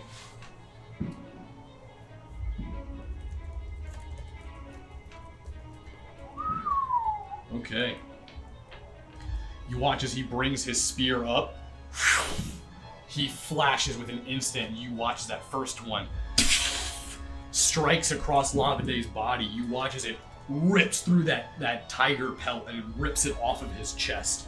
You watch as it cuts through, and he brings the spear in and he strikes with another blow there. That is going to be 2d10 plus 10 d8s. Jesus. So that's going to be 12. And then that will be... Was that on Falmer? No, it's Was on it Lavender. So 4, 16, Fuck. 20. Right, and then I'm going to use the dice roller for... 10 D8s.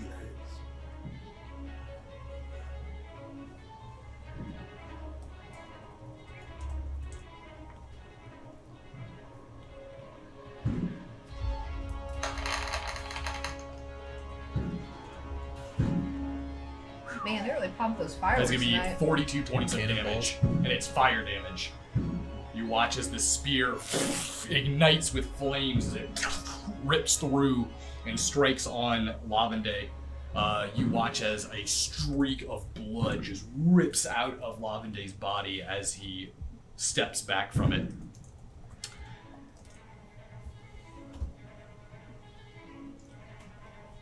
Oh, my anxiety. I'm already at 27 health. You have that ring I gave you, right? Nope. Who has it? I give it to somebody else. I don't have anything to drink either, so. I think I have it. I got that from you. Barry, yeah, back. Okay, Yeah. I got you. You watch as Lavende recoils from the blow. You see him backing up, trying to regain composure as King Selmore twirls his spear in this devilish display of proficiency and skill. You watch as this black cloud emits out of nowhere as Shiv comes down with his hex blade in hand and is making multiple attacks onto Selmore. This.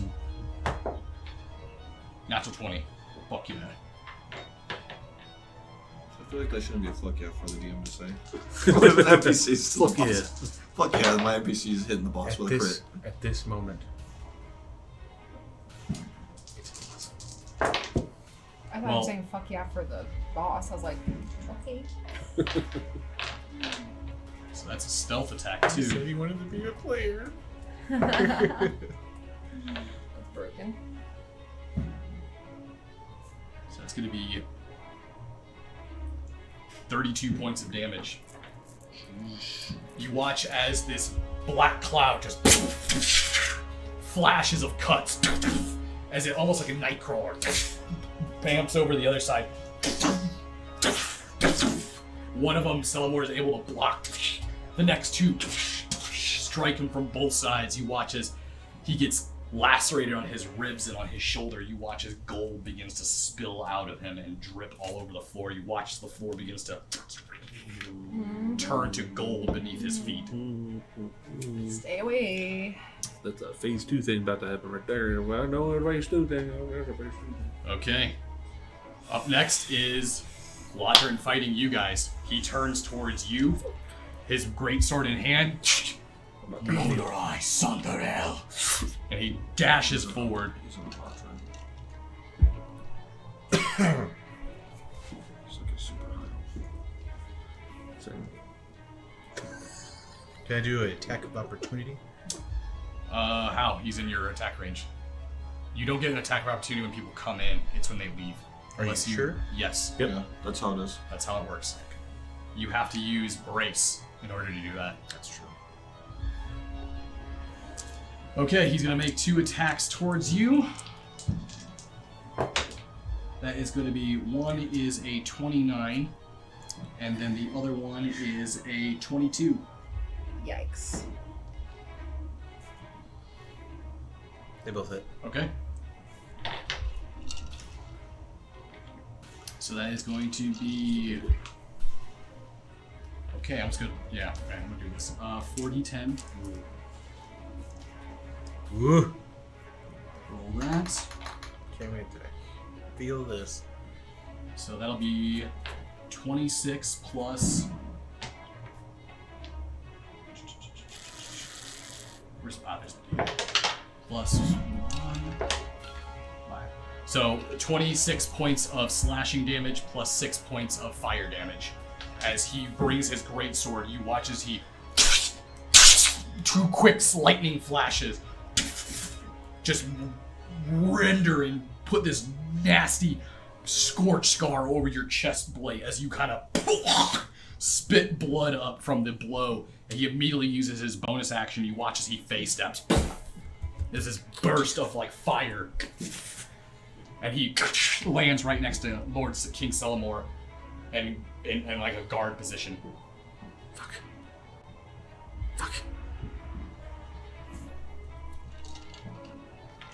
That is going to be his turn. Which brings us to Guard B, Fuck Garby. And his A. or the guard on the left. You watch as he makes his way forward. He seems to be twirling his weapon back and forth. He looks over towards you. The blade down there. He gonna hurt me. And he dashes forward to attack. Attack of opportunity. He has to exit your attack He has range. to go into my reach because of my pole arm. Yes, but he's not exiting your attack No, range. he just has to go into my reach. Oh, are you talking about because of your weapon property? No. Polearm Mastery. Okay, so it's a feat. Provoke an appetite when they enter your reach. Okay, so That's what I was trying to. yeah, it's because if you have a feat, but normally you cannot do that. It's because you're using a weapon with reach, and you have a polearm because mastery. because of the polearm. That's what I was Okay, saying. so go ahead and roll, make an attack of opportunity. Watch it still does. Don't jinx yourself. 24. He's gonna use parry. He's gonna use his reaction, and he blocks your attack of opportunity. Son of a and moves in on Fulner. No! One's a natural 20. The other one is a miss. Yikes. You gonna use your cloud giant glyph? I might, because I don't want to get hit by that. But I have no one to... Wait, what's he doing? He's trying to slash me or stab me? He's gonna attack you with his greatsword. Fuck. I don't know if I can redirect it super far away. Because they're like 20 feet from me now, right? Yeah, they're a ways away.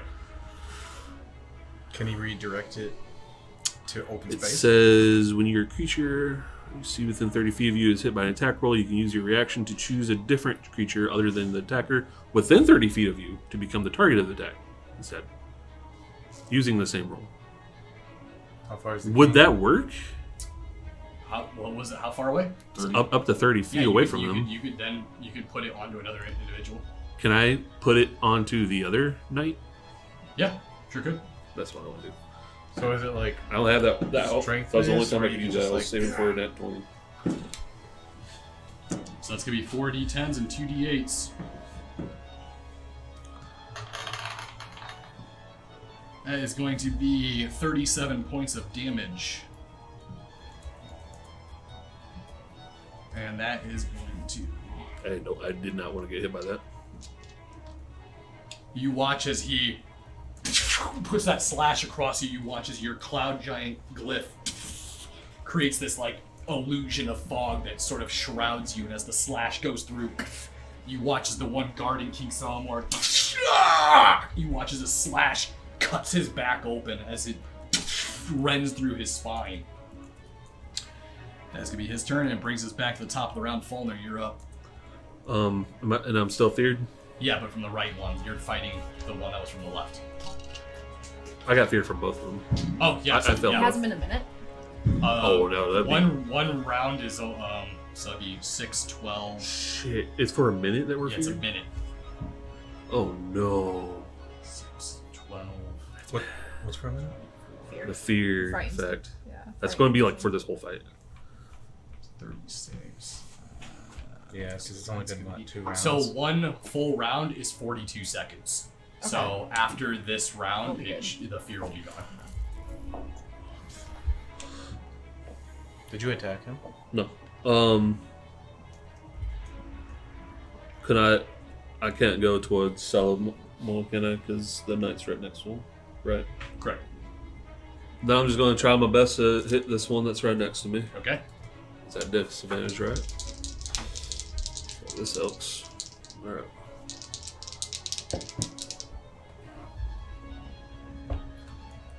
Yeah. Nope.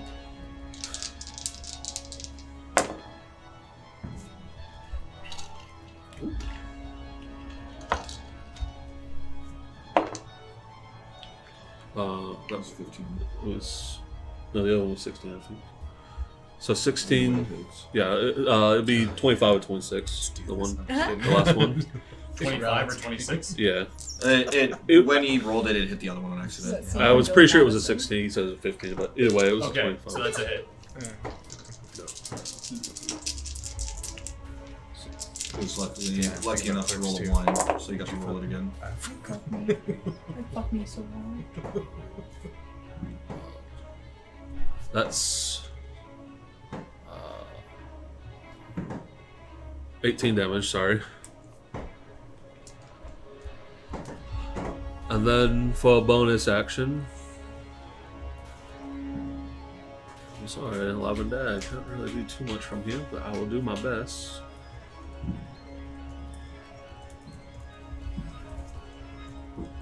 I'll use bonus action healing wood on Lavender, Okay. 3rd level.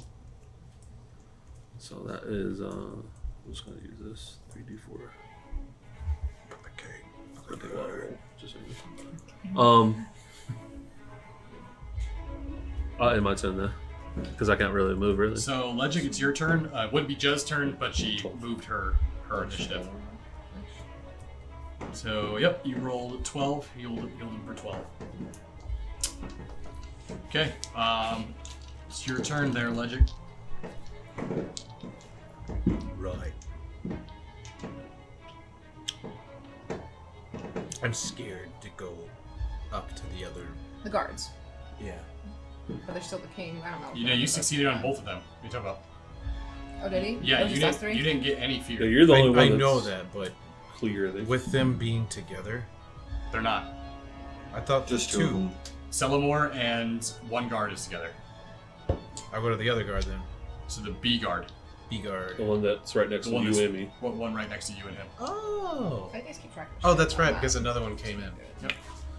Thank you. Sorry, I was lost for a second. For a segundo. So picture right now, Then Celador and then is it Celador. right in the middle of the room, right next to Lavender. I will Around attack everyone this man else. Okay. 3 times. Roll to hit. 2 of them will be What you just said. superiority. Hopefully. You're also back Find there, out. actually. That forgot. First one's missed. Okay. Indefinitely. Can I use lucky? Oh, shit, no. To re-roll. Yeah. He's got It's my last one. 38 or I'm Just love it when you roll the exact same thing. Well, first attack definitely misses. Yes. Great. Second attack You're is after a that. 22. 22 hits. Yes. Third. Might not hit. A 14.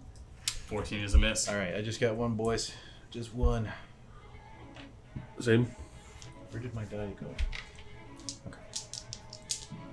Wait, did I tell you what I was Right. doing? Oh yeah, Yeah. Those guys got to die. It's not gonna work, but I'm gonna try to disarming on this guy. It was a 16. 15. It was a 15.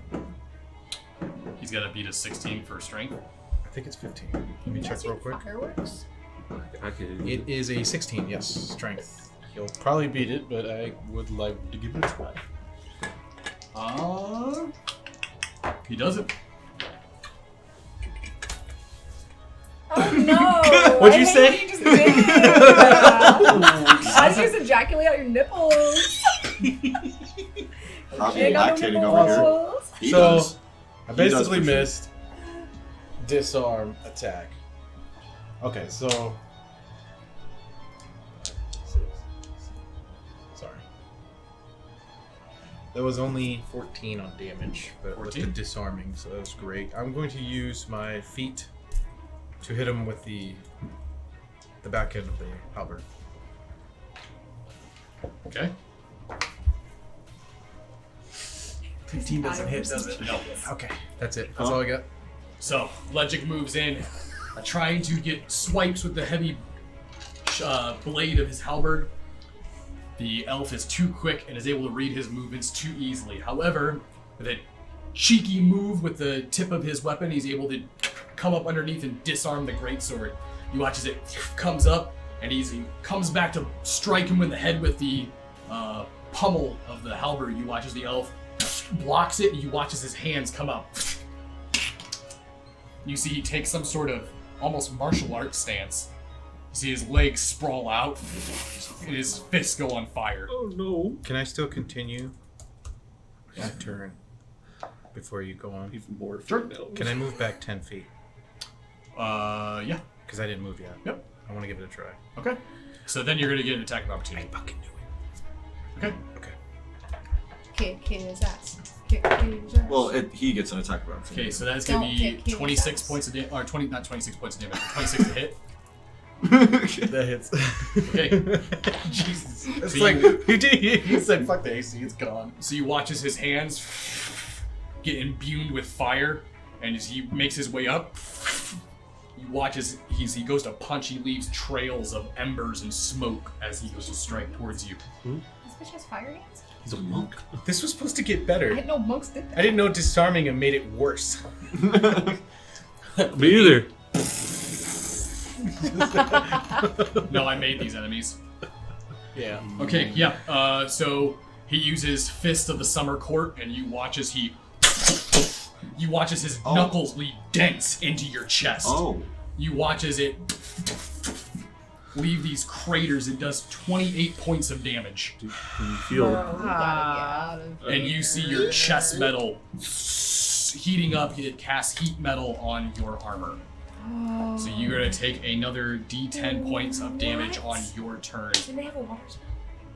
I do, but I can't use it. I ain't gonna. Does water spell even work on that? It doesn't. It'll make it steam, but it won't put it out. You have to take that. You're gonna armor start off. sizzling in your Yeah, armor. you have to take it off. Why are you saying that with a smile, you fucking hero? You have to I'm gonna take kill it you off, all before boys. the end of this campaign. He's one of those DMs. Okay, Lavender, you're up. You didn't So- know we were in a meat grinder? I'm feared Sign up for from one. it was the left one I got feared from, correct? Yep. Okay, so both Selmore and the right guard, what was the right guard, I think is on the left technically now, not feared of them. Yep. So I am going to cast Zephyr Strike and just run behind them as far as I can, Okay. because that increases my movement speed by 30, and it does not, I don't get attack of opportunities. Okay.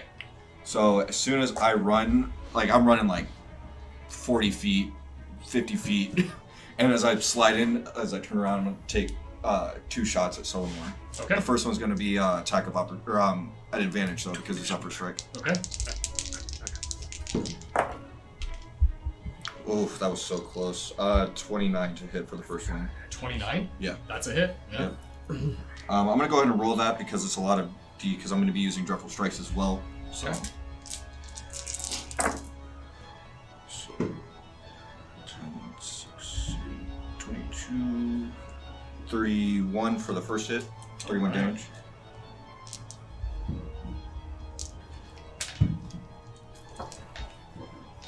Hopefully, ooh, that's just 17 for the second one. To hit. Yeah. That's a miss. So I hit with the first one. Okay. That's my. You watch as this blur goes across the battlefield before you watch as Lavender stops and pulls his arrow, fires. You watch it strike right into the back of King Selamore.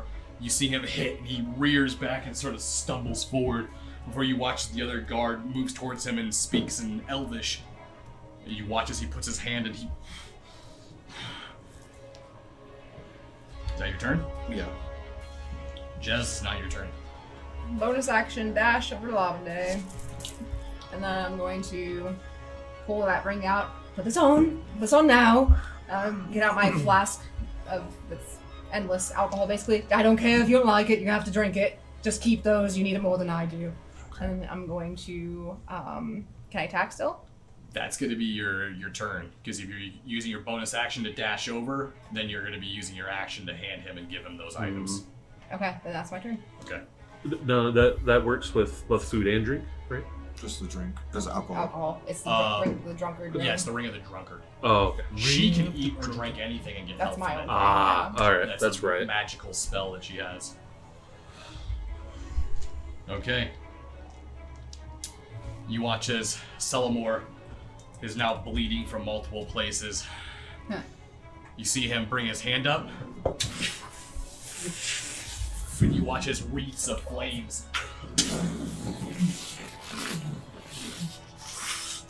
As he brings a fireball up into his hand.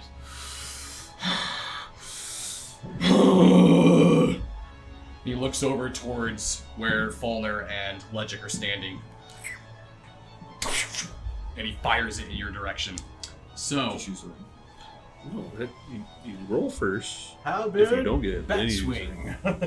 Otherwise, you Some Ethel waste Seal that shit. charge. I'm just saying, man. I wish do have could it do on. that. I know you do. Can I make a reaction to home run this puppy? Oh, you go. no, you're gonna need to make a dexterity save. Are you swinging at the fireball? I can't. Roll Do the that. referee said fucking spirit bomb didn't even take half a series to power up. Nice. He's crazy, probably. Best anime ever, right here. Was it dexterity? You said. It's a dexterity saving throw, correct? Word. Come on, blood die. Okay. Give me I the am power. using charge from my ring. Society. Can you use it before you made the dex save, or do you have to declare it before? No, I could use it after. Okay. What'd you get? About to roll. Dex save. I'm gonna use it Indomitable because that was really bad. Oh yeah. That's a little better. 12. Oh, I can only use it when I fail. Oh, okay. Okay, that makes more sense. Okay, so you'll take half damage, and you're going to take the full damage. That's going to be 8d6. I'm surprised it's not shooting it at me, considering. These are the worst enemies ever. That's going to be 28 points of damage as the fireball 14. Oh god. explodes, and you watch as it He's not. blows this massive, huge sphere. You watch as Legit gets blown by the blast and the flames from it. Good for you, man. So you just still took 14 points of damage on that. That's gonna be his turn. You watch as Shiv pushes up, and you watch as he cuts through the line, and the moment he does, you see him bring his hand and he slams it onto the ground, and as he does, this streak of black water begins to fill up on the floor, and you watch as Shiv's eyes go solid black, and the moment they do, you see these large tentacles rip out from the water being summoned on the ground and begin to slam and smash and slash down onto King Selamor. I assume I've seen him do this before. You've never seen it to this extent. It's awesome. You watch as one of them, King Selamor, brings up his spear and slices one tentacle in half, and then another one slices it in half before getting slammed into the back by another one as he hits the ground. He rolls and gets up and prevents the tentacle from grabbing him. 12 points of damage. Alright. This one that just got slashed by your cloud glyph. You notice that he turns and makes his way, and he's actually going to bonus action Misty Step. And as he bonus action Misty Steps, he's going to pop right up behind Jez, and he's going to attack. Which one is this? This is the guard A. This is one that you are frightened. Actually, no, you guys, your frightened would have just end. Oh, cool. So I don't need to do anything now.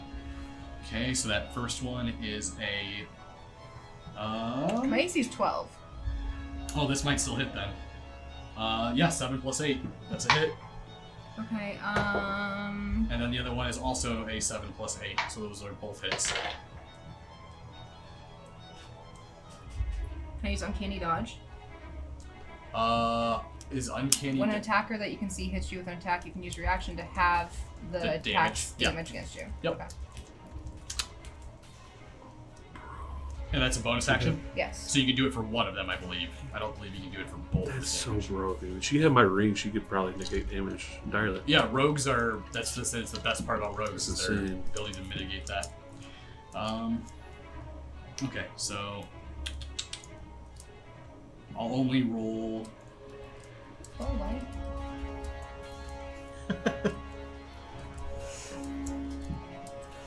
Two and then 1d8. Oh, yeah, that's a reaction. Okay, so yeah, since you're only taking half of it, it's 11 damage. You watch as he makes his way in. You watch as Jez, using her nimbleness, is able to dodge and move out of the way, only taking the slight scrape of the tip of the greatsword as it moves across. Okay, brings us to a Lodrin B, who's also going to use their bonus action and Misty Step and move right behind Falner.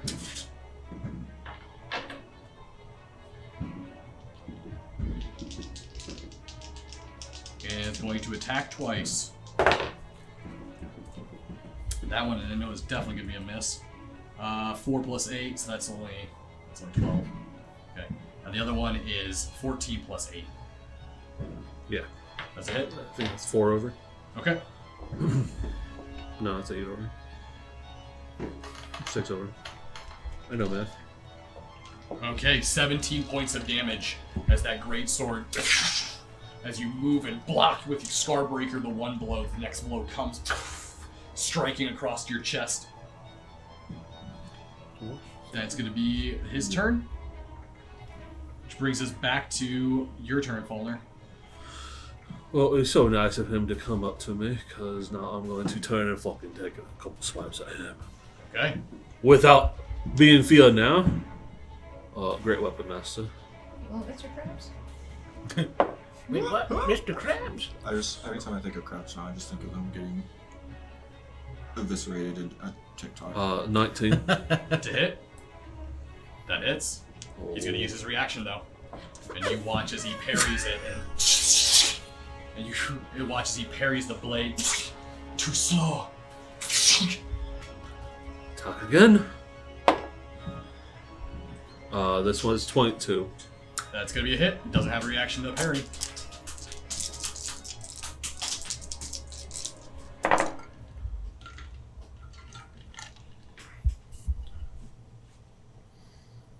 Is this soldier B? Yes. Okay. 22 points of damage. Nice.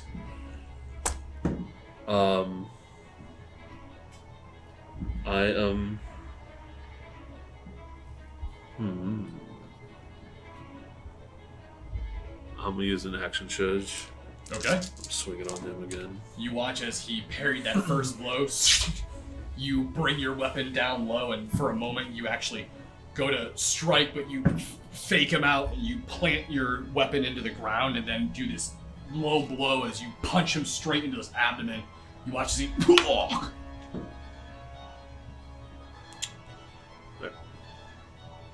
Do you attack twice with an action surge? Do you have an extra attack? It's just another attack. It's Okay, attack. I'll just make sure. Same roll as last time, so 22. Okay. Holy fuck. Very nice. Very nice. 22. That is 28 damage. 28 Not one. damage. Yeah, it's almost all sixes. You watch as that, you pick your blade out of the ground and you bring this back swing. You watch as the blade, boom, strikes into his back. You watch as he, you hear his armor crack as his lower, what's that called? The, not pauldrons, but your, I'm not sure. your guards around your hip. You watch that cracks and breaks and falls to the ground. So he's still up, right? Yep. Okay. I'm going to use... Should I do this? I don't think I should do this, actually.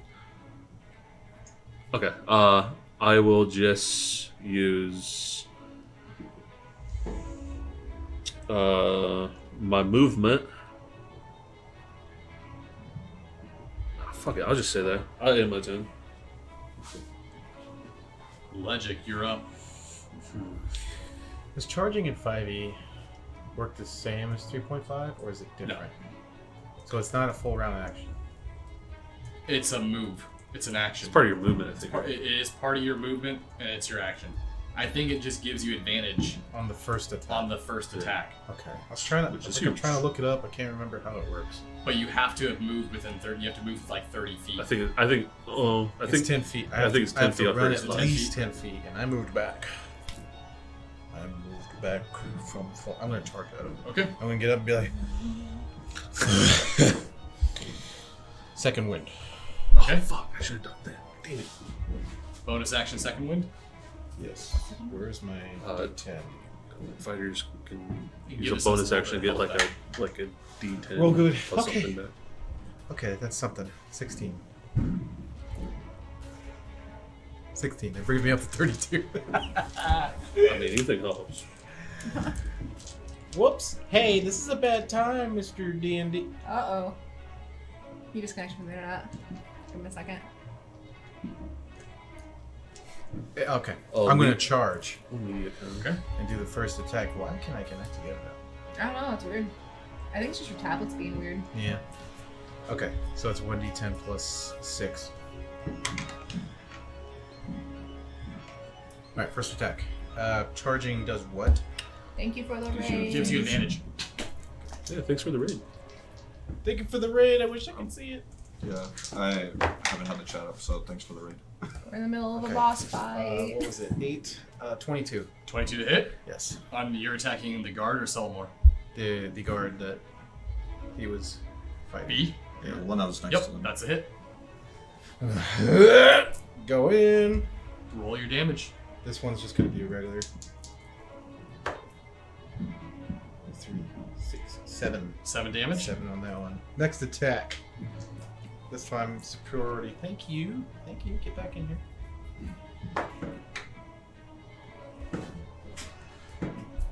21. That's a hit. Came back. Okay, cool. I was about to do a hot spot. Thank you for trying that.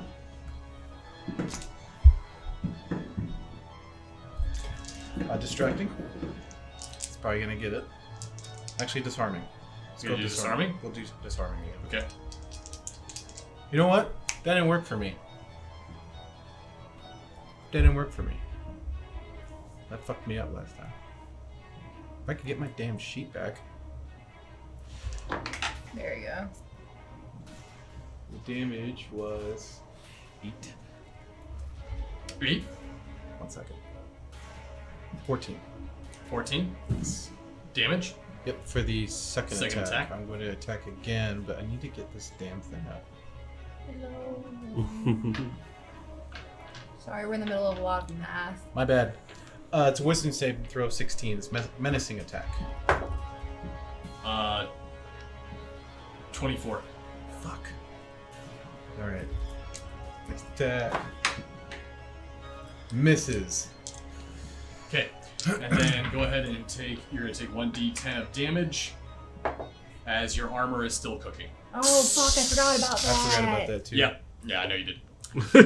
Oh, no. So as your chest is still burning in flames, as his metal is heating up from his armor, you watch as he moves in and makes multiple halberd attacks against this sun elf, trying to take him down. I don't think it updated. Okay. Oh, my God. Wait. What was that? 16. How the fuck are you supposed to get that off him, too? He needs to take his armor off. He needs I to take a know, full but action. full plate armor takes fucking forever, Yeah. and it's burning. Yep. Okay, there we go. Why are you smiling? What is wrong with you? Lavender, you're up. I've always wanted to be... I'm not gonna drink just yet. I'm gonna look at Salamor. I'm gonna look at Salamor, and I'm going to hex him for his dexterity. I know he has high dexterity, but I'm gonna hex him anyway for a disadvantage. Okay. And I'm immediately gonna cast Wall of Thorns right underneath him. Okay. So he needs to be 18. 18 on dex. Yep. Okay. I have a feeling that he's Disadvantage. Yep. So that's going to be, his low one is 13 plus... 6. Yeah, you got it still. Okay. So he still beat it. Yeah, he takes half then. Okay. So he takes 20 points of damage. 20 points. Yeah. Oh, that would have been a really good hit. I rolled 40 damage. You watch as Lavende brings those wall of thorns up. You watch as the magic begins to rip and break out from the stone underneath Selamor's feet. And as those vines slash and rip towards him, you watch as he uses his levitation, moving back and forth, trying to get out of the way. Actually, I have a question. So, Hex, you roll an extra d6 for necrotic damage. Does that count on the first hit or every hit after? I think it's every hit after. Okay. Alright, so anytime anybody hits Salamor, you get an extra d6. Any hit that he takes is an extra d6. For how long? For an hour. For an hour. Okay. Yep. Which, I mean, it should have worked on the wall of thorns. That's what I was asking. Yeah, So, because you I'll hexed roll him it. beforehand. Yeah. So that's an extra 5 points of damage. This Okay. is a cool looking dice. It's not mine, but Pretty sure it says. Let's look at the Oh dice, yeah. I think. So, well, Jazz, you were up. Alright. Who's closest to me right now? Right now, honestly, you're kind of in the middle of everybody. Alright, who's on Legic? I'll go off the one on Legic is fighting Guard B. Okay. I'm gonna go use my Hex Blade and just attack him. You attack? Okay. Attack. Destroy. Kill. Natural 1, I'm gonna use luck. Natural 20. What? Yes! I like, Thank you, Levistus. I like how every time you use luck on a 1, it becomes a 20. So that's going to be 23. I mean, you don't need to roll damage. It's crit. Yeah. Are they under 100? Yeah.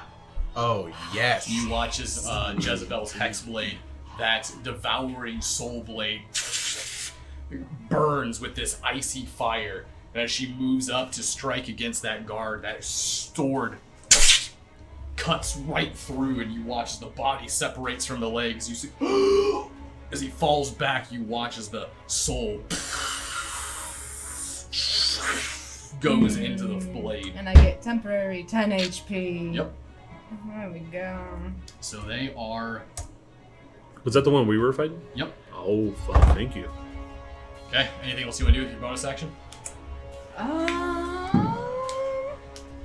know, I'm feeling pretty cocky, but I'm gonna hold. Okay. I'm good. I'll just pass it on. So, Selamore's turn.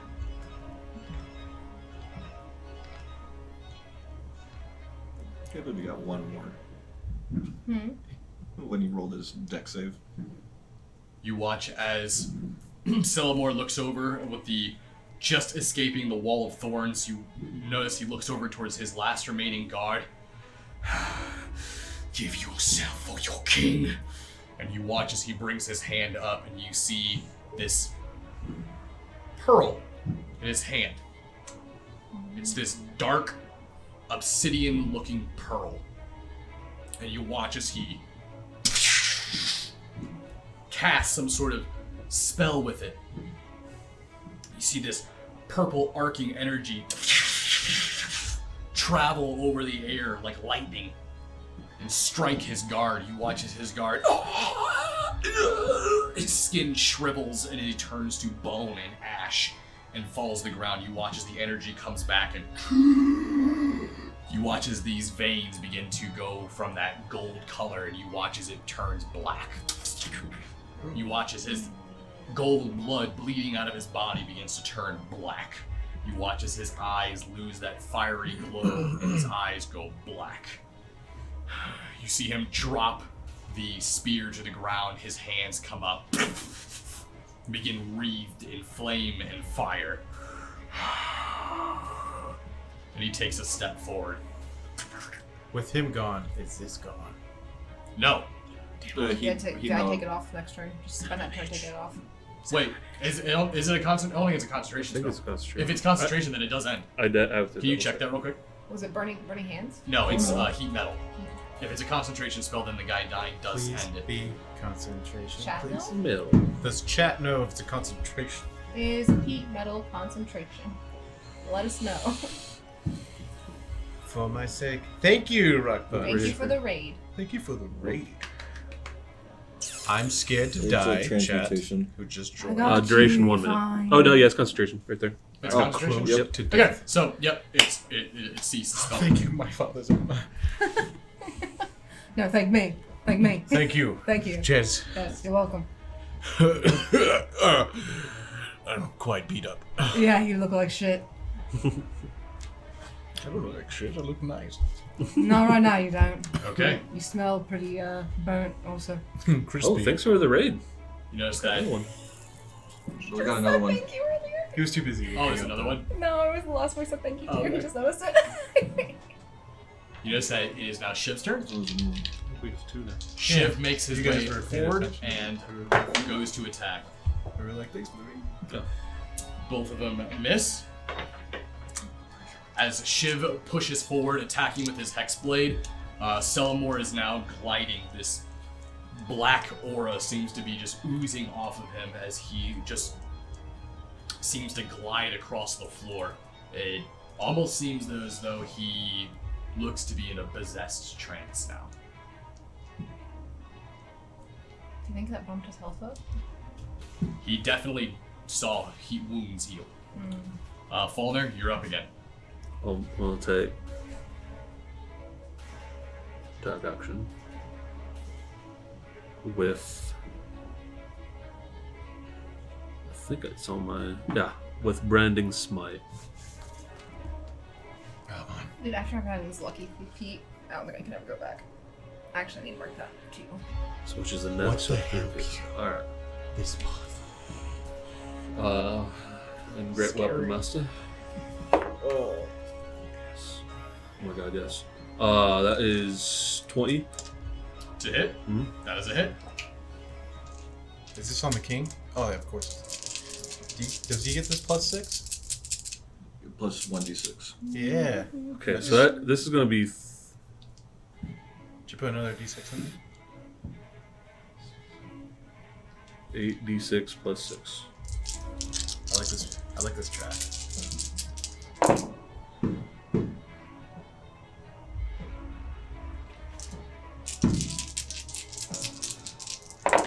Yes. Come on. That's Come a on, lot of Falner. dice. Come on, Falner. It's a death Morocco right there. Hit him hard. Did you drink yet? No, I haven't.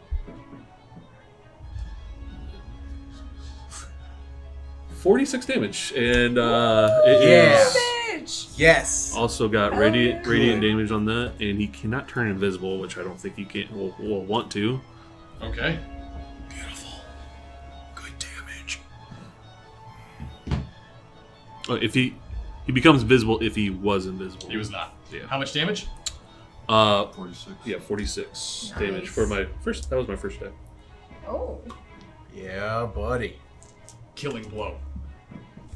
Oh. What? How That do we was do it? kill and blow. Killing blow. Okay, so let's do this as anime as we can. I don't trust this at all. He goes in the kill, and we're over here to All like, right, then. So I'm just. Since I'm kind of far away, I take a couple steps and I'm just like swinging on him. Okay. Yeah.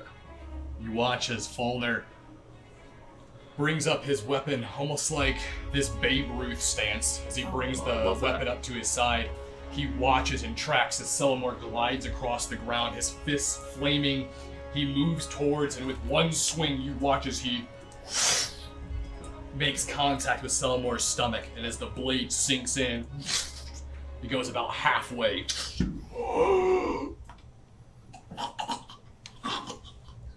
And as you pull the blade out, he hits the ground. Well, Legic. And there's this moment of everyone sort of calm, looking around. And that is when you hear sound of the door opening again. Door we came in.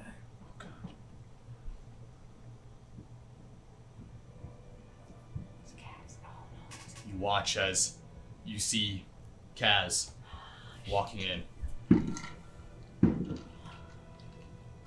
He makes his way over towards Celamore's body, and he kneels down and looks towards all of you.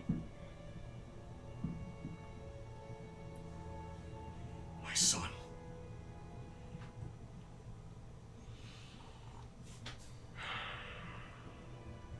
My poor son. Watch as he leans down and closes his eyes and lays a kiss on the side of his son's head.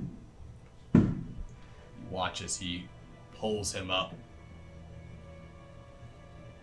and holds him as Celamore's eyes open, that blackness fading away. You notice as his hand hits the ground, that pearl rolls around the floor, and you watch a ship reaches over and picks it up.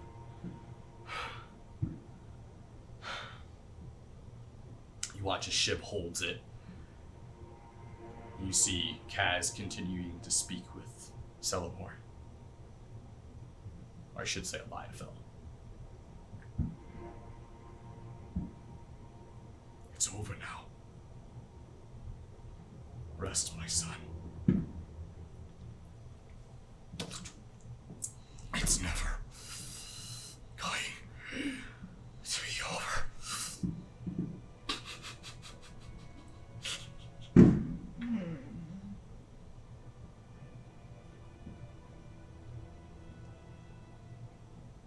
You watch as he puts his hand on his son's eyes. You watch as his eyes sort of glow. And as Eliaphel puts his fingers to his son's head, you see Eliaphel's eyes glow, Selamore's eyes begin to glow, and there's a quick snap as Eliaphel brings his hand back. You watch Selamore recedes into death. You see Eliaphel stand up and look towards all of you. No. And he looks up towards the throne. And his eyes begin to look up towards the ceiling. As you look up towards the ceiling, you see this dragon. Maybe. Large sphere. And you see it shatter and break as you watch as a Mythalar is going into critical meltdown. No! Not again! I want to go back to that steam room. We weren't supposed to... Fuck. You notice Eliaphel. Everyone out now! Oh, fucking start booking it. Does everyone turn and run? Yeah, you looked past me twice. Yeah. As you turn and you make your way and you flee. I'm gonna go last, make sure everyone's leaving. Okay. As you look, you notice that Shiv grabs the pearl and makes his way with all the rest of you as you run towards the door. Just standing by it, you notice that Eliaphel turns back and looks towards it. It's too late. This thing's gonna wipe out the entire city. And you manage to make your way out the front door, but as soon as you leave, you watch as the top of the roof of this manor breaks up, and you watch as pieces and rubble begin to float in free form of the air as it begins to circle and rotate and resonate. You watch as pure magic begins to rip out from the Mythalar, shredding and eviscerating the area and the terrain around. You watch as the walls get flattened and laid out like pieces of tissue paper. You watch this entire manor within seconds disintegrate.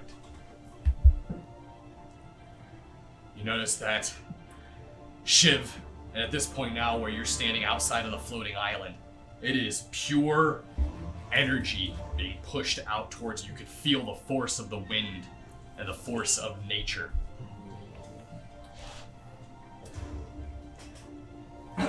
You watch as Shiv looks towards Eliaphel. What are we supposed to do? How do we get out? How do we stop this thing?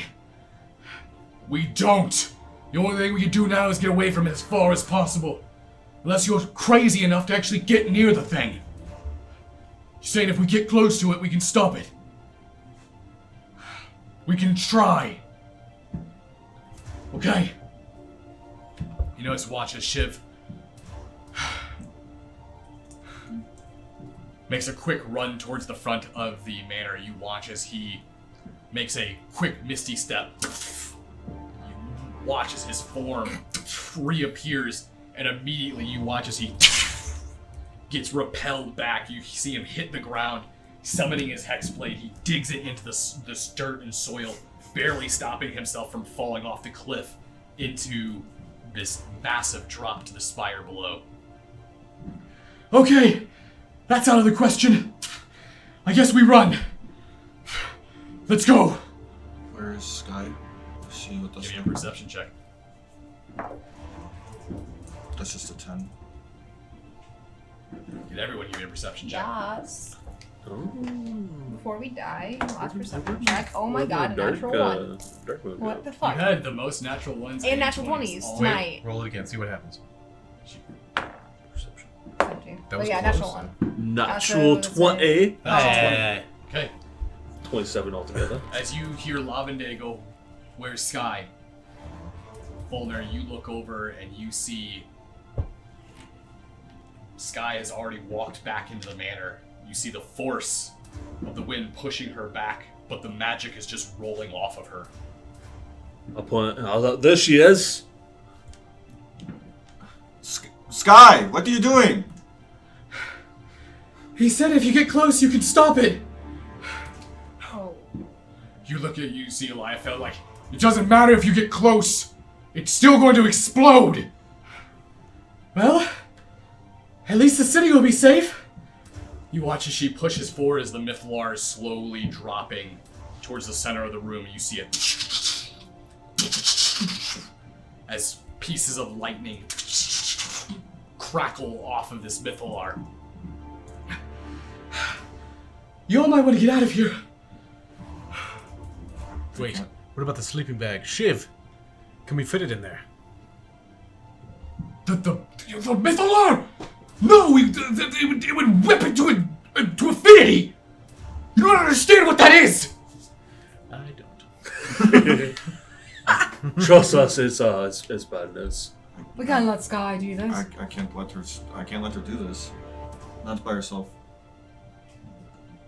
Can I get close? Is You can try. Oh boy. I'm going to try. Okay. That was bad you could try. That was bad that you could try, sir. Go ahead and give me Hey, a don't die. You have my ring. Lavender was weird. If I I'm die, gonna need I, 2 saves from you. I'm gonna need a dexterity save and a constitution save. Lavender was a cool guy.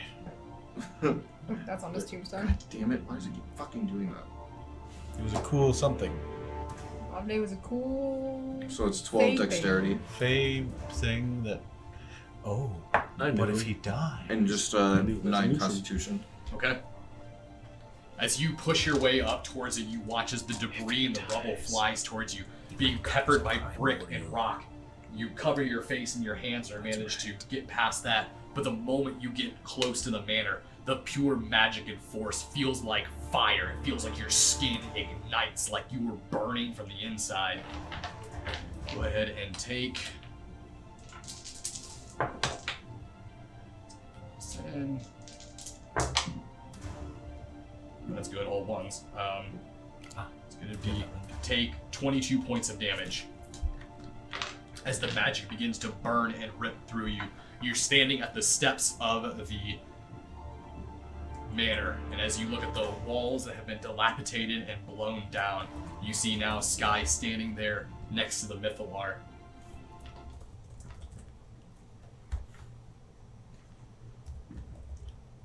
How much did you say? 22.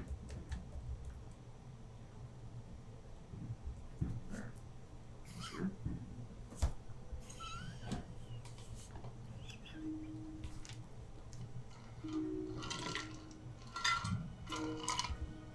You watch as you stand there, and you say what you say. Sky, you can't do this. It doesn't matter if everybody is safe. We all need to get out of here together. You watch as this Mythalar is now pulsating. You can tell it's about ready to blow at any moment.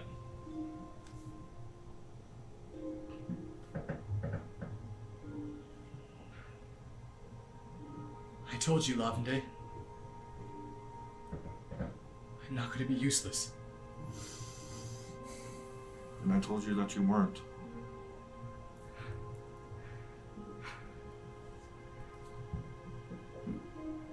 I know that dream may not have been real, but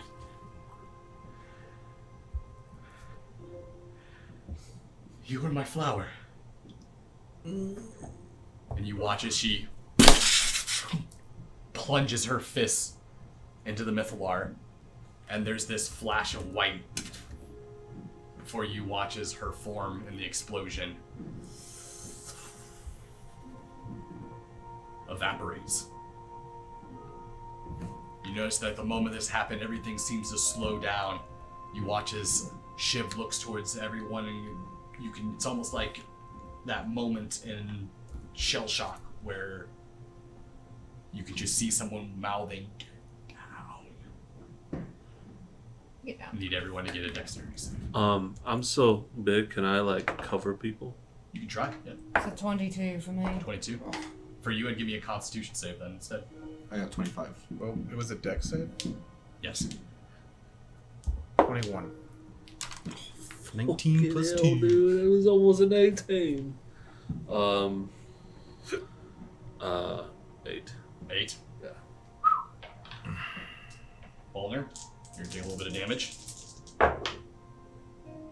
However many I could cover, I'll try. Take 9 points of damage. As you cover yourself and you watch as this explosion,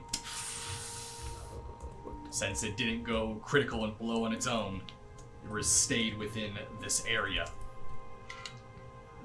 But now with the magic gone, you feel this island beginning to slowly drift down. And as it begins to fall down, you watch as those pieces of the house and the pieces of the manor, those statues, begin to slowly fall down. And eventually, that island lands into the water. As it lands, you start to see the debris landing all around the island. You can still hear the sound of fighting going on. Still hear the sound of cannon fire. Yeah, it's very clear.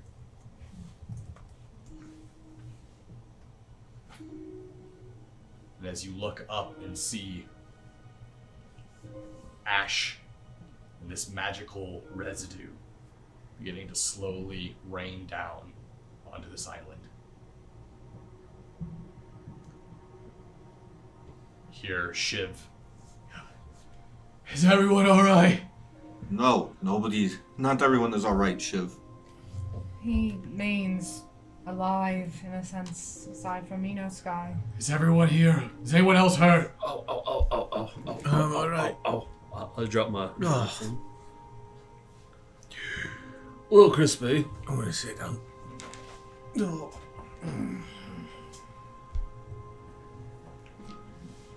You watch as Eliaphel stands and looks at the city.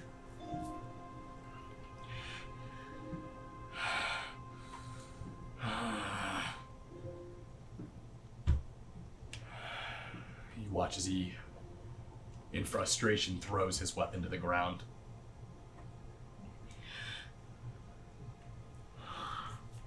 Why didn't you tell us before Tell you what?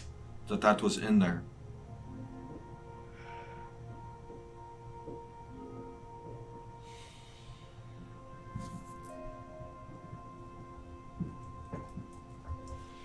Watch in silence. He turns and walks away. You see the island now in the water moves up towards the city. And as it touches up against the city, you can feel the slightly shifting earth beneath your feet. For some reason, whatever this stone is, whatever is on top, it's keeping it afloat. Maybe all the dirt or soil, whatever it is. Maybe it's residue left over from the magic. Either way, this semi-island is still floating. Watch as Eliaphel goes to walk away. You see two figures approaching.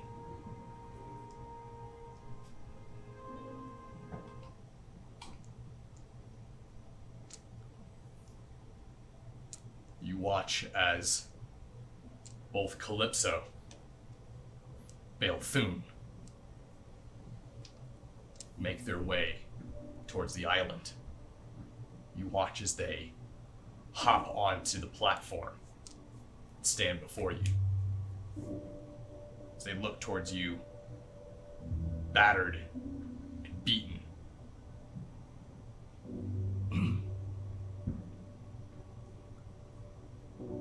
Balthune begins to speak. It looks like I've won. You're in no shape to fight. I'm in plenty good shape to fight. If you Hey, want to get scrap. Fuck you. I don't know, I could go a couple more rounds.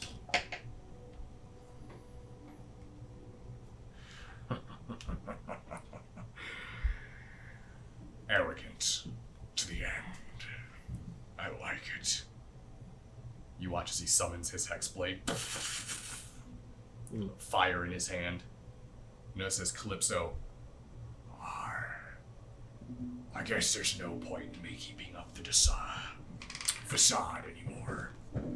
As he drops the old man appearance, and you see the tiger form beneath him, the Rakshasa. Oh yeah, that's right. You see his curved hands backwards.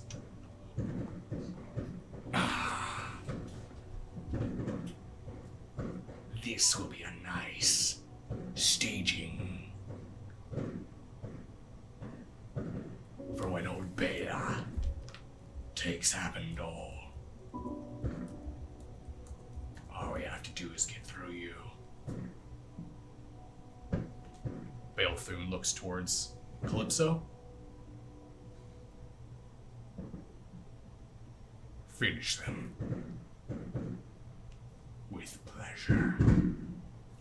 You watch as he makes his way forward.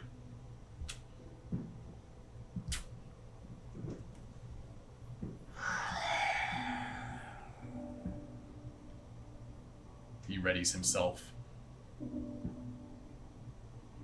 Weapon drawn. Arms back.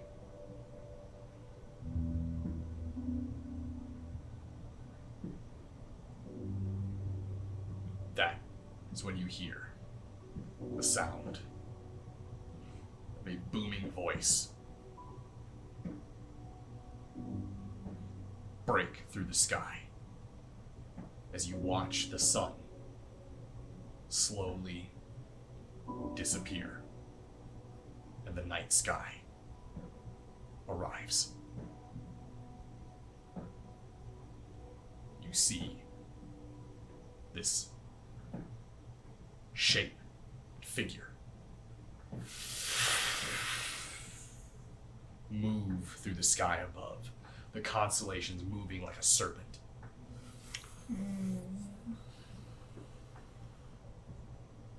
It sounds like the belly of a great beast. For you, Lavende, you hear the sound. It sounds kind of like parcel tongue for you. It's very, lots of S's. But you feel it, and you watch as that twilight glows down onto all of you. And you notice that Calypso takes a step back, and you hear, I give my blessing. Everyone's back at full HP, full rested, and a level up. Is that Kutokan? That No, is where we it's end Necrozon. tonight's episode. Shit. So, thank you all for Level joining up us. and full health, eh? I'm ready for a fight. We'll be returning for the You're staying, conclusion and the climax to the Azeltivado arc. Oh my god, we're almost done. So, wow. Thank you all for joining us. We'll be back tomorrow for Vampire the Masquerade. And as always, everybody, I am very warm.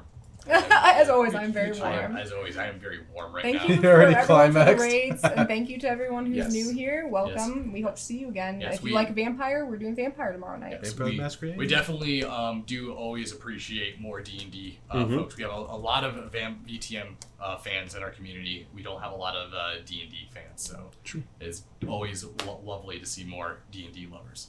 So We do apologize for the socials. Yeah, we'll get They this need, fixed. they need to be updated. Because It still says Near Dark Studios. So people does it? Yeah, we're people are updating. asking for the socials, and some of them are We'll broken. get those fixed. I put the correct ones though Okay. for now. Well, thank you all for joining, and as always, remember to embrace the dark. Oh, Good is night. that